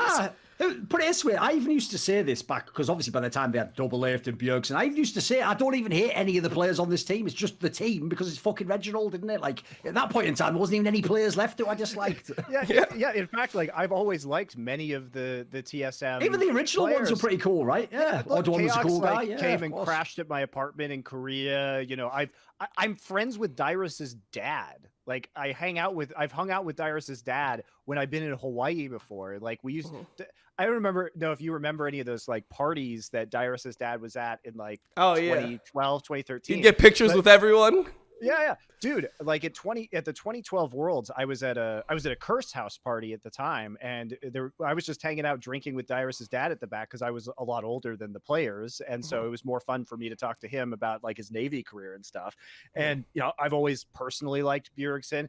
Right now, I love Power of Evil. Like I've always loved Sword Art as a player. Spica's fucking hilarious. Like Spica's one person that I fuck with Spica hard. Like he's just a funny like. Seems like a good personality. Yeah. So he's got a great personality. My frustration with TSM is like why these people put themselves in a situation that was unequivocally abusive, especially in the early days of the LCS. I mean, when we're talking about some of their documentary content that they made, especially the stuff they made with GameSpot, their camera guy who recorded everything literally told me personally, he's like, we had to tone down like the Reginald stuff with him screaming at the players because it was way worse than we actually presented, but it would look even worse somehow. And like, if you Xpecial didn't get to that point. Xpecial didn't get to the point where he's just like bawling, like really like in the face of like Reginald. Like he didn't get to that point off like what was said in the documentary. Like, of course. I also had, by the way, the guy who Monty's referring to was my cameraman when I then worked at On Gamers. And I basically heard all the same shit. He just told me like, oh, dude, I actually just put that in occasionally because obviously I had to mention like why they were losing games and that. But like, yeah, I just edited some of it out. That's why I even said, I was saying this before the show started because obviously we were a little bit late getting going, right? I was saying to Monty, the way you know certain people, I mean, let's face it, like logically, if you're a fan of TSM, you don't give a fuck about player abuse, about people being rude, being like insulting, like having no respect for the game because that you would never become a fan otherwise, would you? you, like, logically you'd never become a fan. So you're not going to get someone like that and go, look, but logically Reggie's kind of a douchebag, and they're going to go, oh, fuck yeah, I better stop supporting them. And they're like, no, it's not going to happen. Is I'll take a fucking Pats fan waking up one morning and go, wait, am I really obnoxious and think I'm on the team? Like, they're never going to do that, are they? Like, that's why they're Pats fans. So here's the thing. I'll just say that because I'm wearing the fucking Broncos jersey. Right, so here's the thing, though. This is what's mad. When we did that episode of Wild Turtle, Dom, I cannot believe that part where we were talking to Wild Turtle and I was like basically referencing the Game Cribs part where he was wrecking it special, not that same one, but when they were in the van and they're eating the sandwiches and then Wild Turtle sat like, and because there's 3 people crushing him, Wild Turtle is his close to Reginald's face and Reginald's just going, he doesn't even know what he's doing and he lost the whole game and it's all his fault. Like, and you're just thinking like, dude, he's right there. If you do the meme, like he's there. Like, this is so obnoxious, it's insane. And even on that one, Special's almost crying, right? The thing I could not believe is when I asked Wild Turtle, I thought, right, there's going to be a banger answer because there's only 2 ways he can answer, right? He either did the classic TSM player move, which is you lie and you go, but Reginald's actually, you do like the Loco Doco, like fucking beaten wife syndrome of like, but when I was kicked out of TSM, Reginald like found me an apartment to stay in for a week, so I didn't have to go homeless, like, and he like, yeah, great guy, like, or you have to go the other way and go, yeah, he's a piece of shit, I hated him. The most depressing thing, Dom, is Wild Turtle's answer, you can go back and watch it, is he just sort of has no emotion and just goes, I was used to it. That wasn't even on Reddit. Like, dude, how was that clip not on Reddit? Like, that should have been a clip. That should have been every comment. That's how you know it. I've told people this before. There are too many TSM fans, so they just don't vote that shit if it goes on there. They'll never let that shit get out. Like, so I actually, like, had a prior, like, just, like, relationship with Reginald before the whole LCS era and everything. And the one thing I'll say is that, like, the reason people say that is like Reginald is like very emotional. Like he was the type of person that like if he was nice, he was being like as nice as possible. It's like, all right, like yeah, let's do this and I'm going to pay for everything and like you can like come live here and like do all this stuff and I'm going to help you like so much. And then if he was mad at you, it would be like you're a piece of shit. It would be just as like positive as he was when things were going well. He'd be just as negative. So like that's the thing that like, you know, dude, you can do the nicest thing in the world for me, but if you like treat me like absolute dog shit at other times, it's never worth it, right? Like that, and that's the whole thing. People don't realize, even though, listen, it's not as extreme as like the domestic battery example I gave. The reason I bring that up is because it's an example of a toxic relationship. What Reggie would do is he would go in and he'd go, "You fucking idiot! What are you doing? You lost the game. You did it all. It's all your fault." And the person would be crying, right? Then he'd come in and it'd be like, "Baby, why are you making me do that to you? Don't you know I love you?" And he'd be like hugging his. I know, it was disturbing, wasn't it? And then the worst thing of all, he would feel bad. He'd feel genuinely bad. You remember the classic Dyrus one where he just wrecked Dyrus. Dyrus just exploded on the stream, like, stop screaming at me or whatever. And then, this is what I hated the most, because it's kind of what Monty's referring to about, like, the group of people and the relationship they were in with Reginald, is then they would come out like some mad Soviet show trial and be like, it was my fault. I shouldn't have triggered Reginald. Like, holy fuck. This is like, and I ran into the door afterwards. I'm so clumsy. Like, dude, I used to watch those and be like, this is fucking gross, man. I hate this motherfucker. And I didn't even know him at the time. Yeah. Well, and the funny thing is, Thorn and I, like, watched some of that Game Crib stuff. Oh, it was hilarious, wasn't it? And like did commentary on it, which is on the Cloud9 channel if you guys want to go. We did Breaking Point as well. It was only last year we did it. Oh, 2 years ago, It was last year. It was season 9 Worlds, I think, wasn't it? Yeah. So we did some of the Game Crib stuff, and but like going back on it, what was even funnier about the Wild Turtle example that Thorn is referencing is that if you actually watch that game, it's like Regi tower diving like mid lane inhibitor turret that loses them the game. So it was actually Regi's fault that they lost the game, and he's like laying into Wild Turtle, which is just even funnier because if you go back, like watch either the original version or the one that Thorn and I did, because the way it's edited now in retrospect is just super funny because you could tell that the editors and like GameSpot, they didn't know what the fuck was going on. No, they did know because it's so hilarious because it's so deliberate. They like show like Reginald just like inting in mid lane. Oh, right. And then it's just like him yelling at Wild Turtle. I thought it was like ironic because they were that clueless.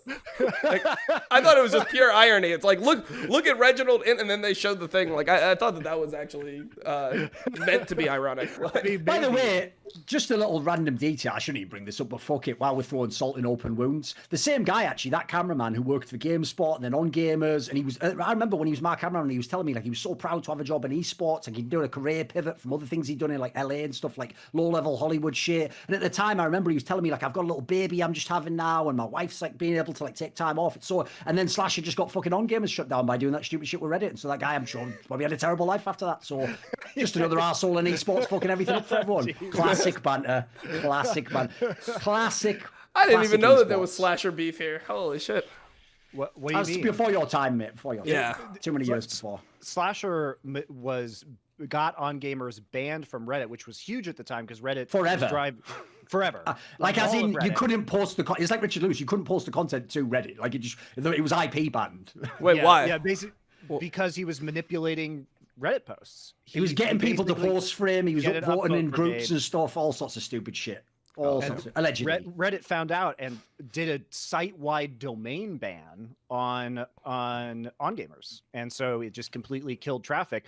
Because now it's different, right? Reddit actually contributes very, very low amounts of views overall to especially YouTube content. But at the time, Yeah, it was huge. absolutely enormous. Like you would get 50,000, 100,000 hits from Reddit alone. So if you weren't making the front page of the LOL Reddit or any Reddit, you were just fucked. Do you want to know a hilarious story, by the way? Because obviously that same year when all this shit happened with On Gamers, when I was working there was when that famous drama happened where Reginald, it wasn't anything to do with me directly. It was because we'd done Summoning Insight. And at the time, obviously, like Cloud9 was on the rise, like CLG was good. Because we obviously criticised TSM, as in said they weren't the best, which in the mental mind of Reginald was like, wow, you hate us. Like, you know, because we just reasonably like looked at them in a world where everyone's telling him he's the best. He famously blacklisted On Gamers from content. Now, you have to understand, he didn't come on our show. He wasn't blacklisting me. He was just blacklisting Travis because Travis needed to do those interviews back. That was his only fucking job. He's barely got any other jobs now. He just lets other people do work for him while he sits in a different box. Like, I at least fucking do something while I'm there, mate. Like, I watch the games or whatever. Like, I can see him just in his eyes. I can see the reflection in his irises of like screen, like watching anime or something. You know, just going, come on, Marksy, carry me more, carry me more. The maddest, by the way, is when he does that new content now, where he just has that fucking stats guy just do the content on his channel. But whatever. Listen, there was feudal systems back in the day, so fair enough. Travis knows his history. There's fucking Surf and his lord there. So anyway, to bring it back, when they banned On Gamers, right? That was the episode where famously I did the person. I'm going to be very careful here, Dom. I compared Reginald's personality to the personality of the character in a fictional movie, not a real person, Caesar, which was the leader of the Planet of the Apes, of course. It was the ape faction, right? Now, I've obviously made it, like, listen, I wasn't as good back then with my subtlety. I was obviously alluding to the Wukong meme. I think we all fucking know that. That's the whole point of the joke, isn't it? But I actually did it, and I've always said this to this day, because I'm an arsehole like this. I actually, if you go and listen to what I said, in a court of law, that would hold up like a motherfucker. I would get away with that. My, like, high-priced New York lawyer would get me off for sure. Like, I'd never pay my legal fees. The problem I didn't know back then, Dom, was I wasn't in a court of law. I was in a court of public opinion. And as we well know, you can be completely right and you can lose every battle in that one. So the maddest thing ever is a detail no one else knows in the world. I've never told this story. After that incident happened, right, and obviously it was just blowing up all of it. Because people also forget, Reddit was way wilder back then. Like, they even used to allow just tweets to be there. So, like, if I tweeted some mad shit like I do now, dude, that would just be like the fourth highest thing, and then the whole thread would be like flame wars. So back then, drama was the biggest thing in League. When this was blown up, I remember Monty messaging me, because we were actually both in Korea at the time, and just going like, dude, like, technically what you said wasn't wrong, but like, why even give them like ammunition to take us down like that? And I remember saying at the time, like, yeah, good point. I probably won't do anything like that again. This was in like 2014 as well. Jesus, man. Holy shit. And I never did, kids. I kept my word. And no, I just got better at it, didn't I? Just stopped letting them fire me. That's what people don't know. You just work independently so no one can fire you anymore. It's like I had the most like genius move out. Instead of being like, you get fired if you say those things, I was like, so then I have to work for myself. Well, that's problem solved. Like, that wasn't the lesson you were supposed to learn, Thorn. I was like, yep, I learned the lesson. See you. Bye, guys. Jesus Christ. Man. Also, by the way, if you don't know, because you referenced Summoning Insight earlier, like, my profile in League of Legends was way smaller at the time we did that show. Like, I think at the time I worked at On Gamers, I might have had, like, 25,000 Twitter followers. And this is back when, again, people like Monty, I'm sure you had over 100K. People, everyone else was in, like, six figures, mate. Players were already, like, enormous, like, super huge people, etc. So, like, actually, that show was actually massive in my growth in esports and all this shit. I was able to do my own brand afterwards. So even though it's mad, like, the reason I bring that story up as well is it was actually all the fucked up things that happened to me there. I wouldn't say like they helped me become better, because they could have ruined my career. But it's more like they just forced me into a position where I actually then made good decisions, like make my own brand, go independent, blah, blah, blah, you know. Yeah. Well, I think also, I mean, shout out to Travis Gafford, because he actually created Summoning Insight, because what happened was, is that because Thorin basically just verbally like destroyed him on State of the League to the extent. No, it was Whose League Is It Anyway? Oh, whose league is it? The highlights are still on YouTube, even though he deleted the main VOD. A friend of mine, I just sort of gave him the tip off, and he made a little highlight of all the best clips. Wait, what? Wait, you were on Travis's show and you just shit on him? Yes. Do you want to know the story? Here's the go quick for it. background. Wait. So what happened though, and this is what Travis does, because he's done it to me too when I've been on Travis's shows. If Travis gets owned on one of his own shows, like a coward, he will delete the VOD of that show, and he deleted that VOD. But it was that VOD and me just sitting in Korea laughing my ass off. Where I messaged Thorn, and I'm like, "Fuck this show. Let's just do a better show together." Yeah. Basically, when I first met Monty was actually in early 2013. It was the split where Blaze went to the final in Korea, and I was like, "Brilliant!" I came for the finals. Like, this is gonna be fucking amazing. And obviously they got 3-0 by Matter and MVP Heelzone. And I was like, "Oh well, next split." And then obviously they never did anything after that. So when I came over the first time, because that was 2013, and I'm barely even in League of Legends. Like, I've done a few of those grilled interviews, but even then I'd maybe done like 10 or something. I haven't done a lot. And I'm actually going to Korea to get some Korean interviews. I thought at the time that's how I'm going to get things popping, So when I went there, I was so out of league because I just wasn't in the game that Monty had already floated the idea of like, I actually want to do a real podcast, like not like Travis's shit. It'd be like, hardcore analysis, and I'd get like all the best minds in the game. And by the way, when he discussed this with me, it wasn't like I would be on it. It was like, oh, maybe you could come on an episode or something. We could talk about esports history. But as he says, then later when I was working at On Gamers and Travis still did this show, because the difference between State of the League and Whose League Is It Anyway is State of the League was basically like real pros, like Double A, fucking Hot Shot or whatever. Whose League Is It Anyway was just like the personalities, which was like people who worked for Riot or LoL Esports, like Travis's friends basically. And the problem is Travis like had someone drop out of the show like right before it was going to go live, and so he messaged me because he saw I was up and was like, "Can you come on the show?" And I was like, "Yeah, no problem." And he was like, "But like like the tone of the show and that." And I was like, "Listen, if you don't want me to come on the show, just say it. It's fine." But I said, if I come on the show, I'm going to be myself. And at the time, I hadn't actually done Someone Insight, obviously, so people didn't know my personality. In fact, I used to be considered like a pretty strict journalist. I used to never be on camera. I used to be professional. That's the key detail, exactly. Is that this was when Thorn was writing articles, or you would hear him ask questions on Grilled, but you would never see him. So he himself was not a personality. So I never did opinion-based stuff, by the way. It was all like boring historical articles, yeah.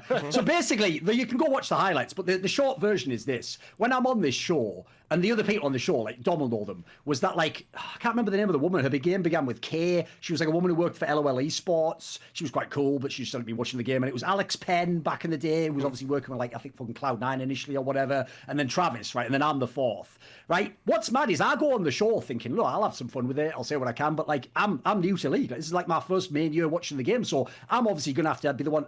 And what I realized 10 minutes into this show is like, these motherfuckers don't even watch the game. Like, holy shit, they're doing a talk show and they're talking about the team, but they don't know any of the details of what happened in the match. And then they even do mad shit in this episode. Like, they comment on like the Korean finals and stuff. And so you just go watch the clip. I just roast everyone on the show from like beginning to end. Like, I just roast Riot. I roast fucking like shit.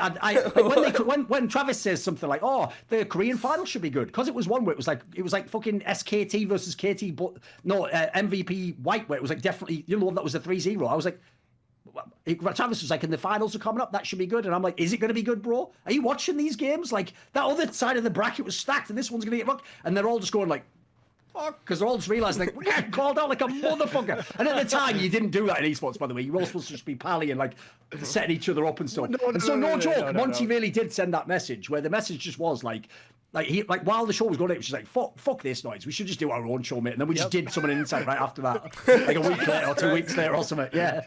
Holy shit.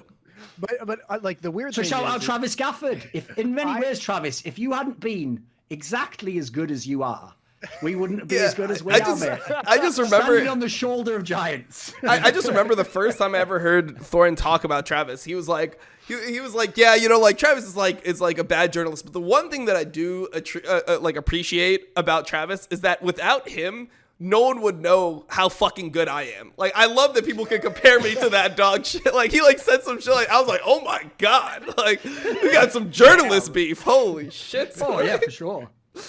Jesus. Yeah, so like it's just funny that was kind of the inception of things, and yeah, like I also just I find it so interesting because that the kind of show that Somebody Insight still is, and Thorn, I think it's interesting you said like that's people were afraid to call each other out, because I came from the world of like Live on 3 and like State of the Game, the StarCraft podcast, and these shows are fucking wild. Like, sure, I mean, you think shit is inappropriate now? Like, go watch Destiny and Thorn get into it. That's some next level shit. Just put in Thorn unfiltered. That was exactly. That was a couple of years later, but yeah, it was the same vibe. Same fucking but vibe. Same vibe. But like, go back and watch some of In Control's clips from the old StarCraft podcasts, and it is absolutely nuts. What they're talking about, like, you know, fucking horses, like all sorts of like ridiculous shit. Yeah, it's mental. Like, because remember back then, this is also like, we're talking like 2012 and 2011. Like,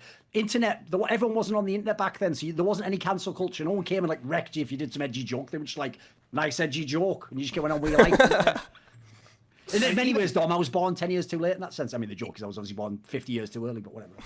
Like, I'm not gonna get Tasteless in trouble because like he's a friend of mine. But what I will say is, like, if you go back and watch some of like the Brood War content that we were discussing earlier from like 2008, what you used to be able to say on broadcast is absolutely unreal. Oh, like, yeah. I bet he's calling people retards, all sorts. Yeah. No. It's just some of the analogies he made you would not get away with today, and they are funny as fuck. Like, Tasteless is one of the best casters in history, right? And still is. But it was a different era. So like I kind of miss when like you could get away with like when like humor wasn't so like strictly moderated. Like if people like understood the intentions, like that actually mattered. But like yeah, you know, it is what it is. And also, if you were just known as a person who did jokes, it's like being a comedian. People just were like, well, obviously he does that. So I mean, the joke now is that's how bad it's got, that they actually persecute the fucking comedians who are literally doing comedy. So it just shows there is no line. You just know how to do it, I'm just saying, like, I was unused to the kind of softball approach that the shows like State of the League or whatever had, because, you know, Live on 3 used to also just be crazy because it was Slasher and DJ Wheat and Sir Scoots. Yes. And like that was kind of the industry show at the time. And I mean, Slasher, a lot of these people have changed a lot, obviously, but that show went super hard and was very, very entertaining. And so in my mind, it was weird to have a show like State of the League because it was so unlike the esports that I enjoyed, frankly, and had watched previously. I later looked, but here's the lesson I learned later on, was that the kind of content that I wanted to make made developers very angry, especially Riot.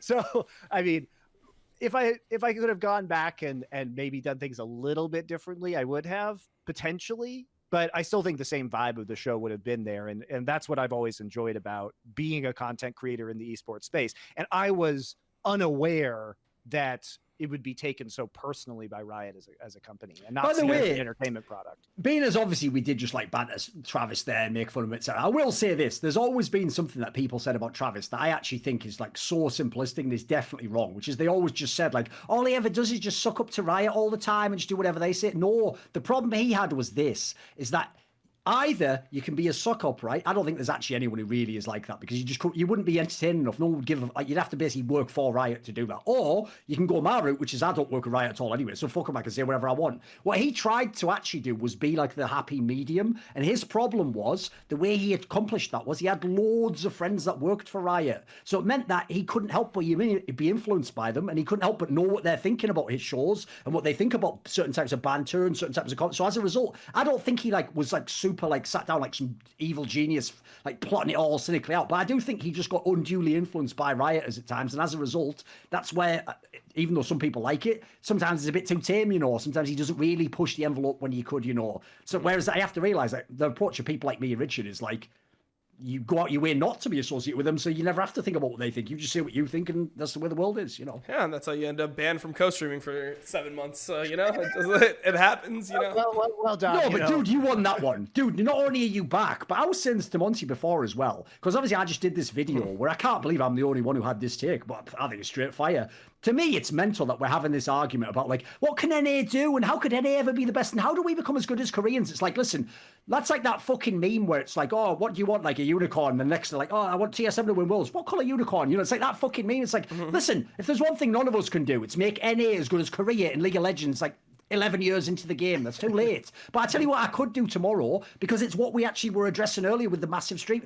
I tell you what I could do tomorrow. I could make any of the most exciting, most brash, most fucking like crazy storylines, like over the top trash talk. You could do that tomorrow. No other league could do it. LEC can't even do it as much. So as a result, like I was even saying to him, this is why the ultimate victory is people like you and LS, by the way. People who were literally abandoned, even had your careers fucked with by Riot. But eventually, Riot had to come back to you and make you be part of their core streams. Because, dude, I bet combined, Doublelift and Meteos, you, LS, and then the almost, I guarantee you guys like double their viewership overall for their games. It's like it's close. It's close to like being even with the game. I mean, it depends. So the joke is by going a different route and making a totally brand that isn't Riot. In the end, then even Riot had to in some way be tangentially associated. So you won on that one, dude. You won completely. Yeah, well, I mean, I won except for the fact that like my competitors didn't actually get hit with the same ban. So like I went for so like I mean that's like the most like annoying part of it is like they banned me at my peak, right? Like they banned me when I was like literally starting to hit like numbers that we hadn't seen before in Costa Rica. I know that feel. Yeah.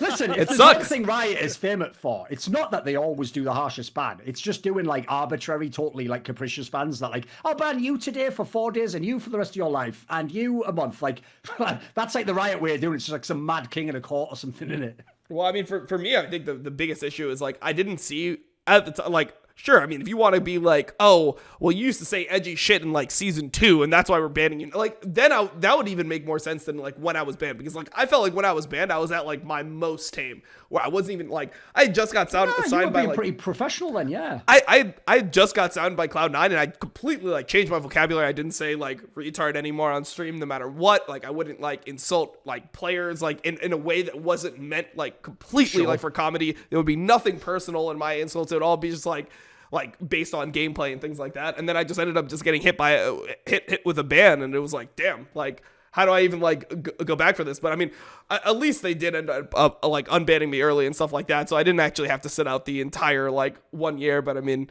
it was rough. Like it was rough just seeing like my numbers just go down more and more and more, and then see people that like were behind me just grow the entire time. And then like when I came back, you know, the competition is way harder. You have Doublelift like getting like 40,000 viewers and stuff. So I mean, it was definitely like super unlucky timing, but you know, happens, I guess. You know, everything happens for a reason. Some shit like that. I don't know if I agree with that, but yeah. In fact, I find like. And to Riot's credit, I feel even though this happened to you recently, overall they have improved in terms of kind of. Isn't that what everyone says every 2 years? The one scenarios, you know. Yeah. But you know, it's an entirely like different group of people who's leading the league now, and I think probably the people who, I mean, I don't even think. I don't know, but it doesn't seem like Esports would even be affiliated with you, Dom, because it's part of the league partner program, which doesn't really fall under, I don't think, the purview of the esports team, right? It's a different group of people, right? Well, I'm not even in league partner program. I have no clue like how I'm allowed to co-stream. Like essentially, I got like permission through Cloud9 where I'm allowed to co-stream, and it's like a separate thing, and that's how like, I'm allowed to do it. I don't even know what's happening. Proof that Jack is the true gangster businessman. And fucking honestly, yes. Like honestly, yes. Like Cloud9 helped me so much with getting unbanned. Like I don't think there would be any world where I would have got unbanned this early without Cloud9. Without Cloud9, Jack is like people don't know. Like I'll tell everyone a very, very brief anecdote, right? Years and years ago, people probably might remember if they were background then. I actually did some content that was for a Cloud9 sponsor. I think it was like HyperX or something. I can't remember who the company was, unfortunately. And it was called like Cloud9 Rewind or something. Oh, no, that's what they call the current thing I did. What the fuck was the other one called? Recall or something? So it was like they had some theme name, right? And all I did basically was do an interview with each of the 5 Cloud9 players. It was the first split Jensen joined. And sadly, like 2 of them, the audio guy, I think it was actually your boy Damien from fucking Team Liquid later, like fucked up the audio on 2 of them. So only 3 of them got released or whatever. But at the time, right, when I did those, that was when I was actually in Korea, and Jack just basically like contacted me. He was like, oh, like I need someone to do these interviews for the sponsor. Like you just do 5, you fly out to LA, you come to LCS for a week, just do 5 interviews, like, you know, normal length. How much do you want for that? And I won't say what figure I said, but I thought like, right, it's a team org, and it's, you know, it's LCS and League of Legends and a pretty big org. So here's what I would probably ask for. Fuck it, just put in like 500 more, just put it there. And he just literally took my overall offer and was like, I'll tell you what, I'll just get you double that. And then just went to them, and then like a week later was like, yeah, I've got you. And I'm like, what? Yeah, this guy's a G, man. Yeah, he did the same thing with me. I mean, I think that the thing about like when he was dealing with you, Thorn, and then when he's dealing with like people that he wants to work with is like Jack is very practical about like he wants people working for him and he wants them to be like satisfied working for them too. So when I had my Cloud9 thing, like, so I got banned in between when I was doing my Cloud9 deal. Like right in between that, like I got banned by Riot for co-streaming, which is obviously like my co-streams were my biggest like my biggest content. Like it was what I was getting the most viewers, whatever. So I was like, oh man, this is like horrible timing when you're midway through a negotiation. And you know, he's like depending on what I wanted to do for the org, he gave me a low number and a high number. And I was like, okay, well now after me getting banned, it's going to be towards like the low end. And he just gave me like the high end of it. And like was completely supportive regardless, because he's like, yeah, you know what, like even if you're banned for a year, when you get unbanned, like you're gonna be like big again no matter what. So I mean, definitely just like the way that he handles like his talent. I mean, he's the best owner I've ever worked for, which is like why I was so willing to join Cloud9. I mean, after I left TL, I was planning on not joining another org. Period. I was like, I'm just gonna go independent. That was the whole point. I was gonna go independent and have like, you know, complete ability to do whatever I wanted with my brand. But I mean, yeah, there's some things where it's like an offer you can't refuse, and you know, being associated with a team like Cloud9, like it's a good team you want to be associated with. It's also just like an owner that I feel like actually cares about the content, and that's like the biggest part is like you need somebody there that actually has the mind for like what's gonna like get eyes, like what's gonna be entertaining, and like, you know, understands like the marketplace. But yeah. You know, by the way, that's one of those areas. The content too. I mean, that's I've had a very good relationship with him on that. But it's like when I was with Cloud9 and I would go over to like watch LCS scrims or do stuff. Jack's always sitting there. You know, he's super keyed in on what's going on a day-to-day basis. You might be watching this show right now. You know what I mean? So it really is.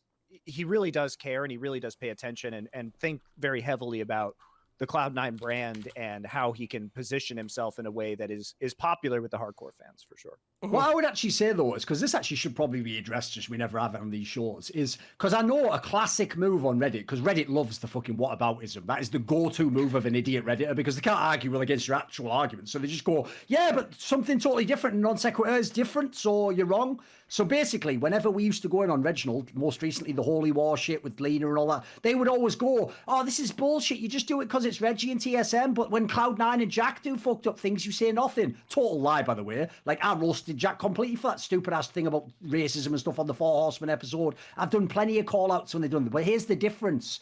Understand what human beings are like, you morons. We aren't only the people we appear on camera. We have whole lives behind that. Half the stories on this show were things that took place off camera. So what you guys don't know is this, as we kind of alluded to, Reginald is not just that guy on camera. He's even more of an arsehole off camera in certain scenarios with people, and the stories you don't even know that are even worse. But the difference is with Jack, it's the opposite. With him, he has incredible goodwill he's built up in the community because of some of these things we're talking about, because of these interactions. All you need to know is this. The only reason, I'm going to tell you this, you just have to believe me or not. The only reason more pro players don't mad trash talk TSM when they leave is fear of the fan base and the idea that every time you lose, you will get flamed to fuck and it'll always be 100 fucking notifications every time on Twitter. Otherwise, I know many of them, it's where I got my information as to what all fucking was going on in TSM all those years. Meanwhile, in Cloud9, I even know players who did leave on acrimonious terms, Jensen, Svenskeren, etc. Like they didn't want it to go that way. You never hear them openly trash talk Cloud9. They'll never do it. And that is why, because what you have to understand is you don't judge everyone equally on all scenarios. No, if you're in a court, by the way, you don't just go, right, you committed a crime and he committed a crime, both of your life in prison. You go, what are the circumstances? What is this person's character? Did they intend it? What, like, these things matter, and fans want to make it A versus B. But are they likely to do it again? That's a chalk and cheese comparison. That is a chalk and cheese comparison, guys. Yeah. No, it's true. I mean, I'll definitely attest to that. I mean, I like, obviously when you join an org, you want to try to get everyone's opinion. So you talk to people that are like working there. You talk to people that had left and that like might have been on bad terms to try to get like the real information about like how, you know, an owner is. Even the people that left on bad terms always told me good things. So yeah, I can definitely agree with that. I guess the question is, where do we want to go from here? I mean, there's so much we could talk about with Monte. I mean, you pick some stuff then. You pick some fun sure. stuff. I mean, like if you want a hot topic, we could always go into like the Renegade type thing. Because that was that was huge. Because I mean, I think that was one of the biggest surprising things. I mean, not only just the Renegades thing. I think the bigger thing that most fans will care about is like your departure from League of Legends. Like, do you regret at all the fact that you did depart from League of Legends when you were like so popular and so like involved with the scene, known as like kind of the Western face of Korean esports? So here's the thing, like at the time, this was like before the Twitch Prime era, even though I was getting like 20,000 concurrent viewers on Twitch to do VOD reviews or this kind of content, it was really actually quite difficult to make a living on Twitch, even with that viewership at the time, because the money just hadn't come in. Like subbing wasn't kind of normal at that time, donations. So even though I had huge viewership, I think had I known what was coming down the pike, right, I probably would have just stuck and been like a rogue streamer and stuck with OGN. But you have to look at my perspective at the time, which was that sure, I was getting this viewership on my stream, but it wasn't really translating into hardly any money, which sucked, right? But that's then like the classic esports thing is like we have all this viewership that we're told is valuable, but then no one ever wants to pay for it, which is very strange because the company, especially back then, the companies hadn't gotten in and weren't doing the sponsorship of individuals so much. And so my options at that time were, I basically was not going to be allowed to do Riot events because basically, even though they said in their ban that it wouldn't affect my casting at international events, they just didn't invite me to international events after that. So it was a lie, effectively. And I could have repaired that relationship, but it was kind of like, what's the point? Because it was very clear that Riot didn't want me involved in League of Legends. And I had this opportunity to work with Blizzard and people who really did want me on that project and who were willing to pay me extremely well in order to do it. You had a bonkers contract at the time, didn't you? It was like probably at the time it was the best casting contract ever. Put it that way. And by the way, that's attached to the concept that Monty kind of skipped over there. That part of why Riot hated him even before Renegades was he was one of the first people to take a stand and try and push the rates up. So what people don't know is your favorite commentators in League of Legends, up until only a few years back, were making. I always made this point. What I used to make from CS:GO events, which was my motherfucking side hustle. So I would even look at these guys and go, these guys are getting wrecked with the amount of work they're doing. And what do they make? And I was hearing like these guys were making less than 6 figures. And I was like, holy shit. Some of them were making 50K in 2016. And by the way, the logic of Riot was this: you should be grateful that you get to work for us and have one of these privileged positions. It didn't matter that you were like, an enormous brand in your own and one of the biggest casters in the world. So as a result, if someone comes along and then says, oh, we want you, we're not going to do any of that shit the other company did. Oh, and by the way, here's a fucking god tier 6-figure contract. Come over, baby. You're going to at least think about it. There's a lot of people out there who would give that a consideration. It was also the fact that, with Overwatch League at the time, now things didn't go the way that obviously I had hoped they would go with Overwatch League. But you have to consider at the time, like the level of conversations that were happening within Overwatch League were absolutely enormous. Like Bobby Kotick, the CEO of Activision Blizzard, who's a literal billionaire, is personally inviting all these sports teams in. And they have a huge budget. The game launch is going extremely well. It's the largest game in Korea at the time being played. It's huge in the States because it's on console as well. And so you look at the amount of like money that they're spending, and imagine if Overwatch League had even fulfilled half of its promise, how huge it would be on a global scale. And so to miss out on that when my other option is basically just being blacklisted by Riot, I mean, in my mind, it was a pretty easy decision. It was also the opportunity to come back to the States because esports was blowing up in the States, and I wanted to be, at the end of the day, as much as I love Korea, there is a cap on what you can do in Korea creatively because the main broadcast is for Koreans, and that's how it should be. But you're always going to be a piggyback broadcast. You're always going to be piggyback content. And here was a chance to really have a lot of creative input, and they hired me as a consultant. They gave me a significant amount of creative control, which I wanted. So in terms of my career development, and I think it was really good, right? And I think it has set me up for a lot more success in the future behind the scenes or in being a producer or kind of understanding more like, especially, I mean, the connections I made through Overwatch League are bananas to like big money, you know, huge investors that like the orgs. If people don't know, like here's the difference if you've never followed Overwatch. In LCS, the orgs are nearly all endemic, or they're endemic people that got big VC money recently. In Overwatch League, it's like enormous companies and like sports teams. Like, so as a result, as Monty says, the networking you could do there is bonkers for your career potentially. I've done consulting through the league, because remember too, when they were setting up the league, a lot of these sports owners didn't know how to create an esports team. So they would use me to go to the teams and say, here's how you structure your org. Here's some people you should hire. Like I was doing consulting with the Kraft family, who own the New England Patriots, the Cronkies, you know, who own the Rams and the Avalanche and the Nuggets. What was weird was Robert Kraft kept saying, yeah, but how do we cheat in this game? And you're like, no, cheats are banned in this one. Again, the Broncos jersey, suck my dick. So, you know, imagine being in my situation where my choice is be on OGN, never be invited to Worlds again, unless I like, you know, apologize basically when I didn't do anything wrong. So that wasn't going to happen. Right. Or be a part of Blizzard where they're like, hey, we really want you to come and, you know, help us set this up. And I was one of, you know, Doe and I were 2 of the first 4 people in Overwatch League. So, you know, it was a really unique opportunity. And honestly, the production value for the first 2 years in the studio in LA was exceptional, right? Watchpoint is still one of the best shows I've ever been a part of. It was the level of professionalism and the professional skills that I gained as a result of making that move were huge. So now, knowing what I know now, to answer your question, had I known that streaming was going to blow up the way it did, I probably would have just sat in Korea and kept streaming. But that's in, you know, that's. Yeah, I mean, you're big enough. You could have literally been like, you could have been like way bigger than LS before he was LS. Yeah, basically. Yeah, you would have been way bigger than LS. You were in a position to do it. Right. Yeah. But here's the other thing is like, I might change my answer in 5 years from now to going to Overwatch League, because again, the connections that I've made within the investment and sports world and the skills that I've gained, like, so for now I could have said, well, I could have made millions of more dollars doing the streaming, but because I have these connections and because I'm back in the States and I've been a part of all of this, and with the kind of current plans that I have and opportunities and work with Flashpoint and everything like that, there's a future where it becomes way more than worth it, right? So it's kind of like a weird question where in the short term, it was definitely good for Overwatch League. In the medium term, where we are now, it probably would have been better to be a streamer. But in the long term, like, who the fuck knows, right? Like, I could have missed out on millions of dollars now, but because of what I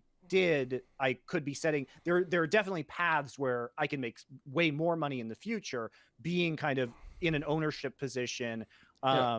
And having so it's really tough. Yeah, I think it's then the question just becomes about like fulfillment, like how fulfilling like do you feel like the experiences like would be on like the ownership side compared to like the streaming side? Because like I'm at the point where, you know, for me personally, like, you know, streaming is nice and everything, but like I'm not sure if I would be more fulfilled by like the competitive side of being like, you know, a coach or like a owner, a co-owner, whatever. I will say that I think I would have not been very fulfilled because I'm a very competitive person. And if I were to continue casting, I would have wanted to be on that world stage. You know what I mean? Like being in a backseat position where I'm like doing VOD reviews of Worlds from home on a stream, even though you get the FOMO, don't you? Get the fear of missing out. I have the same thing, mate. Even though I've done a million majors in Counter-Strike, if they do a major and I'm not there, on the day it's happening, you at least think about it, don't you? Like, fuck, that could be me. So in terms of fulfillment, even though I definitely would have made more money streaming because the rates were not comparable to what I was getting paid to do Worlds, I still think I would have wanted to have gone, right? And I still think that I don't know how satisfying streaming would have been given that I had been at the last 3 Worlds, and given that I love competition and I love esports and I love being there and putting on a performance and doing good analysis in those scenarios. So, and like streaming, as you know, Dom, is just a fucking grind. And also I think just from a health of the industry perspective, one of the reasons why I've made the decisions that I have is because as much as I enjoy casting and doing analysis, it takes up all of your time. As you know, like you have to watch all the VODs from all the regions to be an expert. And I'm not the expert in League that I was. I mean, I still watch a fuck ton. But I'm certainly not spending the 16 hours a day coaching and watching VODs and casting the best region in the world like I was in 2014, right? It's just, I can't spend my time doing that because I'm a literal executive at a company, right? So, and I have to pay attention to other esports, clearly. So, you know, I love League, but when it comes to what is the best use of my abilities for the greater good of esports, and I can do stuff for myself, and I can, you know, I could go back to that lifestyle of just grinding film and being like the top expert. Is that really helping the industry? Is that really moving it forward? Because the problem is that if people like me, who have been in the industry for 15 plus years, do not move into leadership roles, then the leadership roles are replaced by people who we don't think are, you know, most endemic people don't think are qualified or good or understand how to deal with the industry. And then it just kind of fucks things up. So in a way, I feel like I do have a duty to take a step back and fill those roles, because the alternative is worse, right? The alternative is we get a bunch of outside people with their dumb ideas ruining things instead of trying to make transformation for the core esports audience and preserve what I love about the industry. So I could perpetuate what I love on my own, but I wouldn't have the power that I have now in order to affect real change. And I think I find that more rewarding at this juncture, is what I'll say. Yeah, for sure. I mean, yeah, go on. No. If you have a question on this, I just thought about something else from earlier, but yeah. No. Yeah, well, I wasn't on that topic. I was going to transition. Yeah, I mean, I was going to transition to a topic that I just found interesting. I know you tweeted recently about like RTS games, and how you kind of like miss them, right? I'm in the same boat. Like, I miss RTS games. Like, I would kill for like a Warcraft. I miss it so fucking hard, dude. Yeah, it hasn't always been that way, but remember, I come from RTS, right? So I love RTS. I love it, but I understand why it will never be big again, because esports, unfortunately, is predicated on the popularity of a game. And when it's a technology issue. Why RTS were popular before is because on a dial-up modem, right, where we used to play StarCraft Brood War or Warcraft 3 or whatever, you know, if you had Dota, if you played early in Dota, we're playing Dota in the early 2000s. Yep, I remember how many fucking games was like somebody just gone from the other team, of course, right? Because of internet issues, right? And so it was a really unstable experience based on technology. And so RTS, if you DC'd, you're like, oh shit, I lost because I DC'd, and your opponent's like, I won. But it wasn't ruining like 10 people's game to have one person DC, right? So, you know, team-based esports weren't really, I mean, Counter-Strike was the one that was going, but I'm sure Counter-Strike had many of the same problems. But RTS was able to have an advantage at that time. But the thing about RTS is that if I play a game of StarCraft right now and I lose, I can't blame my teammates. I maybe yell at, you know, race of the game, exactly. Yeah, of course. Yeah. But at the end of the day, you're just sitting there with a big L on your screen being like, well, I guess I better watch that replay to see what I did wrong. And it all comes down to you. And I think that most people don't want to play those games hardcore. They're also way harder to play. Like mechanically, the skill floor is way higher than in other games. Like, you can play any shooter if you have shooting experience. Like, even me, I'm a complete scrub when it comes to shooters. I can open Valorant and know what the fuck's going on. Like, it's not like rocket science. Like, oh, I should be trying to kill the like I should click on their head if I can. Like, you have to remember that I come from Warcraft 3, where you would have 3 League of Legends heroes, all with abilities and 6 item slots, and you're microing all 3 of them, and you're microing your army, and you're macroing at the same time. Yeah. Like the mechanical skill of RTS is insane. It's like the highest. Right? Yeah, exactly. So you're dealing with a strategy element and a mechanical element that makes these games really, really challenging. But what I was tweeting about this, what is beautiful about these games is because no one can ever be 100% good at an RTS. You can't even come close to that. You can be like 70% good, right? But you have to choose how you're going to play the game, whether you're going to be a macro guy or a micro guy. So what it leads to in RTS is, because the games are so just infuriatingly difficult, that every player has such a distinct style. And that's true of team-based games as well. But there's something so awe-inspiring about a 1v1 game where a player is in total control of the situation. Their victory or defeat is 100% on them. We can't talk about teammates doing poorly. We can't say, you know, had this player made this decision, then this other player wouldn't have lost, right? It's literally like on them. And so the stories you can tell in terms of casting or written articles or, you know, is just absolutely unmatched. And like, I really miss like the storylines that were built up in RTS about players like in Warcraft 3, like Moon being like the 5th race and innovating Night Elf or you know, Flash coming in and innovating Goliath builds in like TVP, or Savior completely revolutionizing Zerg build orders in the ZVT matchup. And like these players become larger than life in a way that is more difficult to do in a team sport, because you know, if you have a period, if you're like a Bonjour and you're Boxer or you're Nada and you have like a level of extreme dominance, like you become like a fucking god. And we have Faker and we have other players who have done it in team games, but the mystique just isn't there. And I really miss it, but I just know that we're never going to get another big RTS. Yeah, I mean, I was wondering, like, I guess that was my question. You just think that there's no chance we ever get a big RTS? Because I feel like maybe given like the right systems, like there's something that's that's really stimulating about like micromanaging and doing like the macro of just like, you know, understanding like where you're going to like put your buildings and all that type of stuff. And then also managing your own economy. I feel like just doing all those things at the same time is such a fulfilling task when you do it well, you know? And the one thing that I would say about League of Legends is like a lot of the time League of Legends is not fulfilling. I think that's the biggest issue that people have with the game is that there's such a high percentage of the time where you're playing where it's unfulfilling. Like I'll win games and it can be unfulfilling for so many different reasons. Enemy team is playing too bad for me to actually feel good about it. Like Dom, you have to understand that we're all very competitive people. And so we view RTS very positively, but for your average Joe who just wants to, you know, get off work and smoke a joint and like play some fucking ranked games, he doesn't want to reflect on his experience. He wants to have some entertainment and blame his teammates for losing. And like the level of focus and commitment you have to have in RTS is, you know, very high. And until we can divorce the watching experience of esports from the playing experience, when we can get a game, this is why I love Counter-Strike. Counter-Strike can be watched by anybody, whether you play esports or not, because there's real world analogs to what's happened. It's very easy to explain. It is a low barrier to entry game. StarCraft is pretty low because the units kind of look like what they do. And like some people will just watch it because it's very intuitive.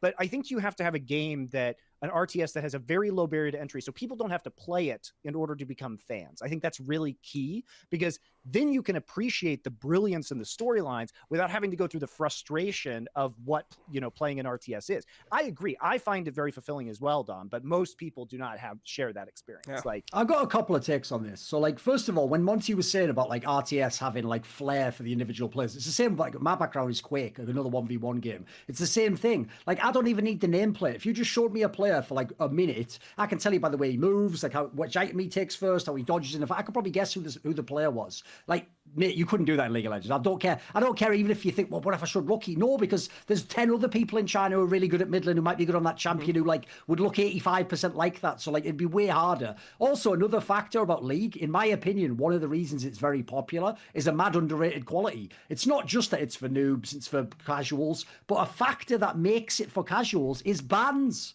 You can just ban the fucking champion you don't want to play against. In StarCraft, if you play fucking Protoss and you can't play against Zerg, enjoy your ladder experience. You can't choose if you play a Zerg. You just get your head smashed in. It's really frustrating. And similarly, when you said about having flair, you can see what the player's like. That's one thing. I know it's going to sound mad and people are going to complain when I say this, but I believe this.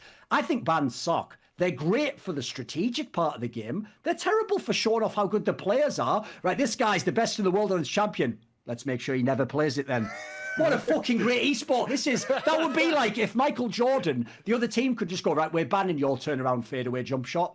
Oh, I guess I just won't be doing my move then anymore. What the fuck would the point be? Like, the point is you can't, it means that the team aspect's going to get better because now you have to adjust. Now you have to play your second best champion and you have to help your team here. But it means that you're not going to ever be able to just be like, I'm the best at this. And I have to say, that's the thing about League I always thought was whack. Every year I've watched League, and I'm an outsider, remember? So I came in thinking everyone must know what they're talking about. Every year I watch, fans and analysts are going, what? This player can't play all 9 of the champions that are his role. Do you not get it yet? That's obviously a human capacity issue. Even in Korea, you don't have people who can play like 10 champions at the like best level in the world. Like their 7th champion, even if it's fake, is going to be like pretty good, but not the best. And, you know, maybe you can get away with it in this matchup. So I always thought that was the problem, is the champions generally are so different that if you are truly godlike on a few like Faker on LeBlanc back in the day, you can be pretty good on Azir as well, but you're probably not going to be the best Azir like you were the best LeBlanc. So unfortunately, it takes away some of the appeal of the individual player. Because I always thought, as a random side tangent, that's why, in my opinion, the most consistent players in the history of League of Legends are the AD carries, because typically their champions have the least diversity in terms of what the champion does. Most of them are just about fucking auto-attacking. That's why, actually, I think the only times you saw the ADCs ever have problems is when they either had to play the mage or when they had to play like the fucking ones where it's like spell-based or whatever the fuck, you know. Well, I also think that, you know, what's part of the excitement of RTS is that you just have these huge tournaments with like 32 players, and each one kind of had, you know, another thing that I miss about RTS is it's so easy to like give people nicknames or to like build up their identities based on their style in a really kind of like pithy way that's easy for fans to grasp onto, which is what Doa and I started to try and do in League, which is why we called him like the immortal score, because he like never died as an AD carry, so that we gave him like a flavor and flair that people could easily understand and attach onto. And like, it's just the language you can use in RTS that is so phenomenal, right? Yeah. Like, and again, you see like the unkillable Demon King is a great way to describe Faker. Like that stuck with us because it was such a good description. And I know Thorn hates this article about Savior from Team Liquid, which is the god of No, it's a great article. It's just dishonest. Yes. Okay. Anyway, it is a it's a compellingly written article. Sure. But it starts with this quote from a Korean commentator that is one of my favorite all-time quotes in esports, which I have on my screen right now, which I'll just read to you, which goes like this. 1, build in strategy. 2, mind control, concentration, reaction. 3, micro and macro. 4, discipline, practice, stamina. These winning factors, no pro gamer can ever be great at all of them. Never. I can say that from my 10 years of experience commentating countless games. I can say that with absolute confidence. Without hesitation, I can say that and fool you if you've never watched Savior's games. And like, it's very difficult if you've never been involved in an RTS to explain how transcendent the experience of watching the truly great players is, because they seem, their reactions, you know, their speed, everything, their strategy, they just seem so untouchable in a way. It's like UFC. If you ever watch like the dominant UFC champion, they seem like they're out of a video game. Like when they're on the winning streak, you think they can never lose. Yeah, and they also have, it's just like a fighting. They have their own style. They, you know, yes, UFC exactly. Are boxers. They get their nickname, right? They get that identity that follows them around, and you get to see more of their personality like coming through in the game because it's entirely dictated by them. And so when we talk about kind of the decrease, and like, get out of here with your fighting game crap, guys. Like, I don't care about fighting games. I don't like fighting games very much.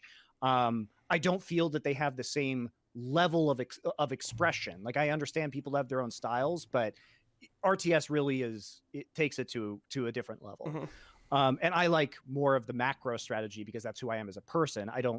I've never been a micro guy. So I think people missed, actually, when you were saying earlier, I don't think they got the genesis of what you were saying about like the style that you can only play 70% well in the RTS. What Monty means by that basically is, especially StarCraft Brood War, because StarCraft 2, again, to try and make it a casual game, they intentionally dumbed down a lot of the macro mechanics to make it so that anyone could play, and then it was more about like decision making and a little bit of micro.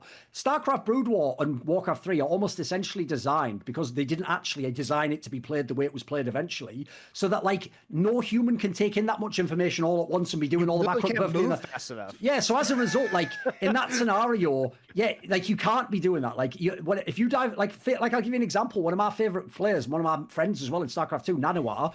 One of his main problems was he was so good at micro that if he got into a massive fight with a Korean player, he would think, right, I'll fucking win all the micro fights. And then he'd be losing the macro war because the other guy was just building the fucking units. So like the game's almost designed to stress you to a level. This is why it's fucked up, that like you can't possibly ever feel totally confident, totally comfortable. But then if you do, if you are the dominant guy and you just never lose and you always find a way, like it makes you seem, no joke, like you're fucking like Hercules, like some like someone who literally like is a demigod. You're not even like a human at this point in time. And here's the proof, guys. Like over the period of Brood Wars, Brood Wars still being played, obviously, but not at the level it was. We had what 5 bonjoirs over that period, which were what a bonjour was the term like for a player who like controlled an era, was like dominant for a year or two. And these people like ascended to godhood status. We've had maybe one bonjour in 10 years of professional, like high level League of Legends now, which is Faker. Like, there's way more League of Legends players. It's just not possible in a team game and in League of Legends to be dominant enough to reach that level of kind of untouchability, except for Faker at his peak, right? So I don't know if Thorn would argue maybe like Rookie could be considered a bonjour, but probably not. Like the level is just very different. And it's, as Thorn's saying, it's just harder to reach and stay on the top of the mount is just insanely difficult. So when it's done, it is just incredibly satisfying in a way that team games just aren't. And as much as I love team games for different reasons, and it's not like I'm saying I would, like to reverse the situation and have the team games like Counter-Strike and League that I really enjoy watching go away. I just miss like going to those MLGs in the early days of StarCraft 2 and having people like lose their fucking mind over like Huck or MC or these like huge personalities. It was just really, it's a different experience, and one that I think we in esports are, worse off for not having at the same level. Right. Yeah. I mean, I definitely agree. And I think the one thing that I loved so much about like StarCraft and Warcraft 3 is like, because the game like didn't change as much as League of Legends, like you would have like adaptations come along so late where like people would be able to like to develop new strategies like and iterate on it years and years and years after like, the game actually came out or like the situation came out. So like people would find like certain ways to play different matchups, and that would completely take over like a tournament. You get to see like all these different storylines, where I feel like in League, because there's like patches that are 2 weeks apart, you don't get like the same level of like strategic like depth within the patch. It's just like people figure out what's good on the patch, they play the broken stuff, then it gets nerfed and they play something else, we don't get to see like a strategy become super dominant and then like have somebody actually develop a full-fledged like counter to that strategy. Maybe one of like the champions will be countered or something, but not like the strategy at its core, like the concepts be countered. So that's one thing that I miss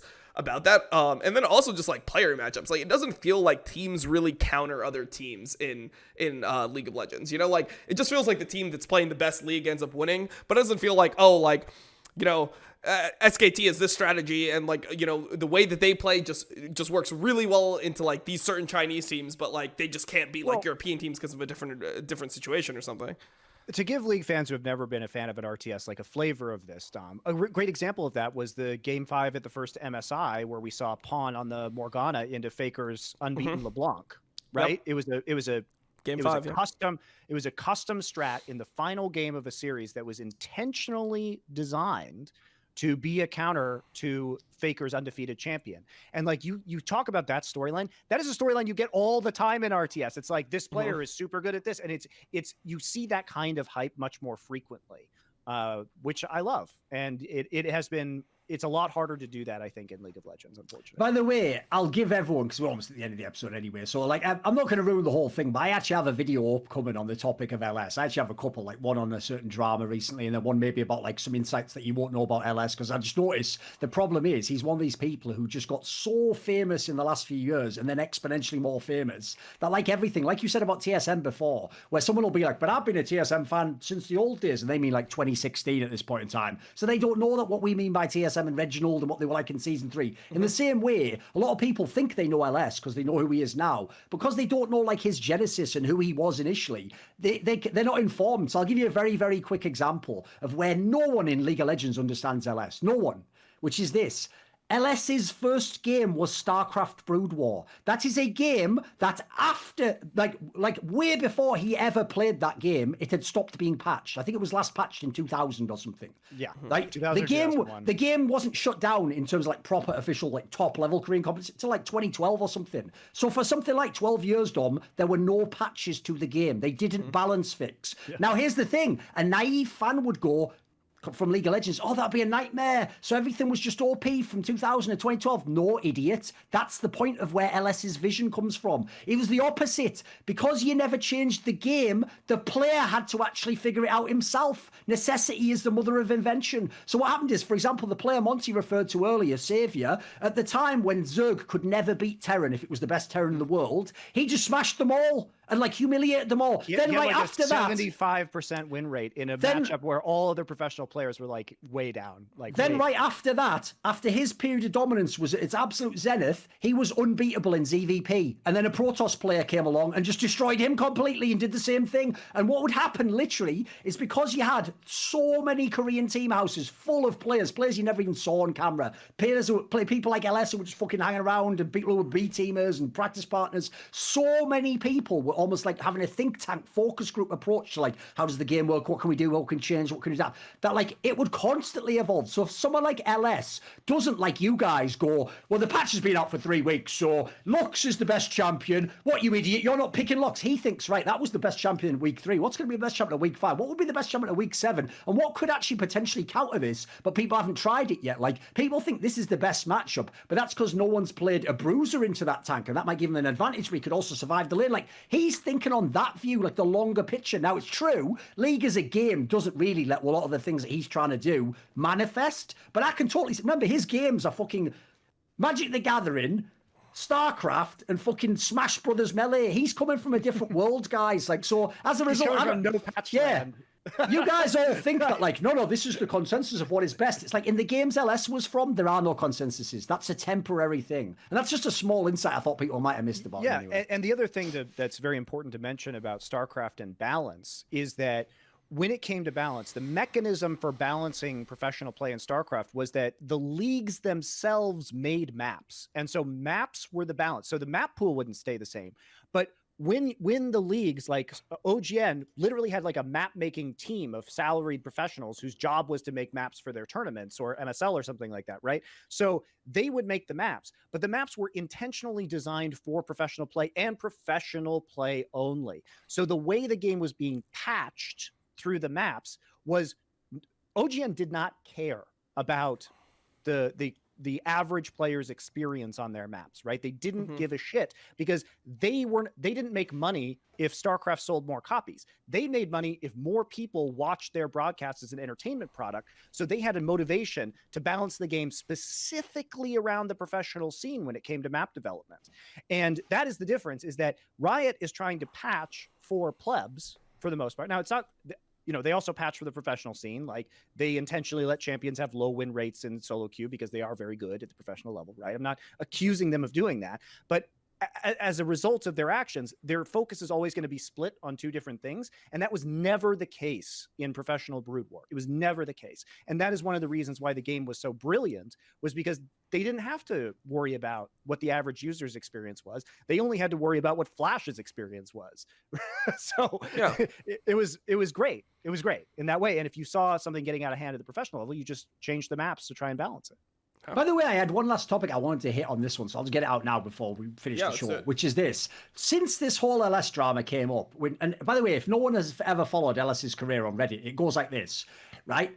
LS says something, thread is made. Everyone in it is an LS hater, so they get there nice and they're like fucking when Trump used to tweet. They probably have alarms that like wake them up in the middle of the night. They get the fucking deck chair out and they start eating a fucking, I don't know, corn dog or something. Just type it on the screen. They say he cheated when he was 12 in StarCraft, and he thinks he knows everything and everything's right. Just mental projection 24/7. By the way, literally fucking gold players who don't know the guy, just completely psychoanalyzing him, all his thoughts, motivations. And when they do this, right, then a few days later, all the people who like LS are like, what the fuck? So then a thread comes along that's like, actually, LS, did make a reasonable statement. So then everyone's like, yeah, he's a great guy. And everyone just fucking circle jokes back and forth so hard. Well, this is what I wanted to ask Monty, because the main thing that gets leveled against LS now goes like this.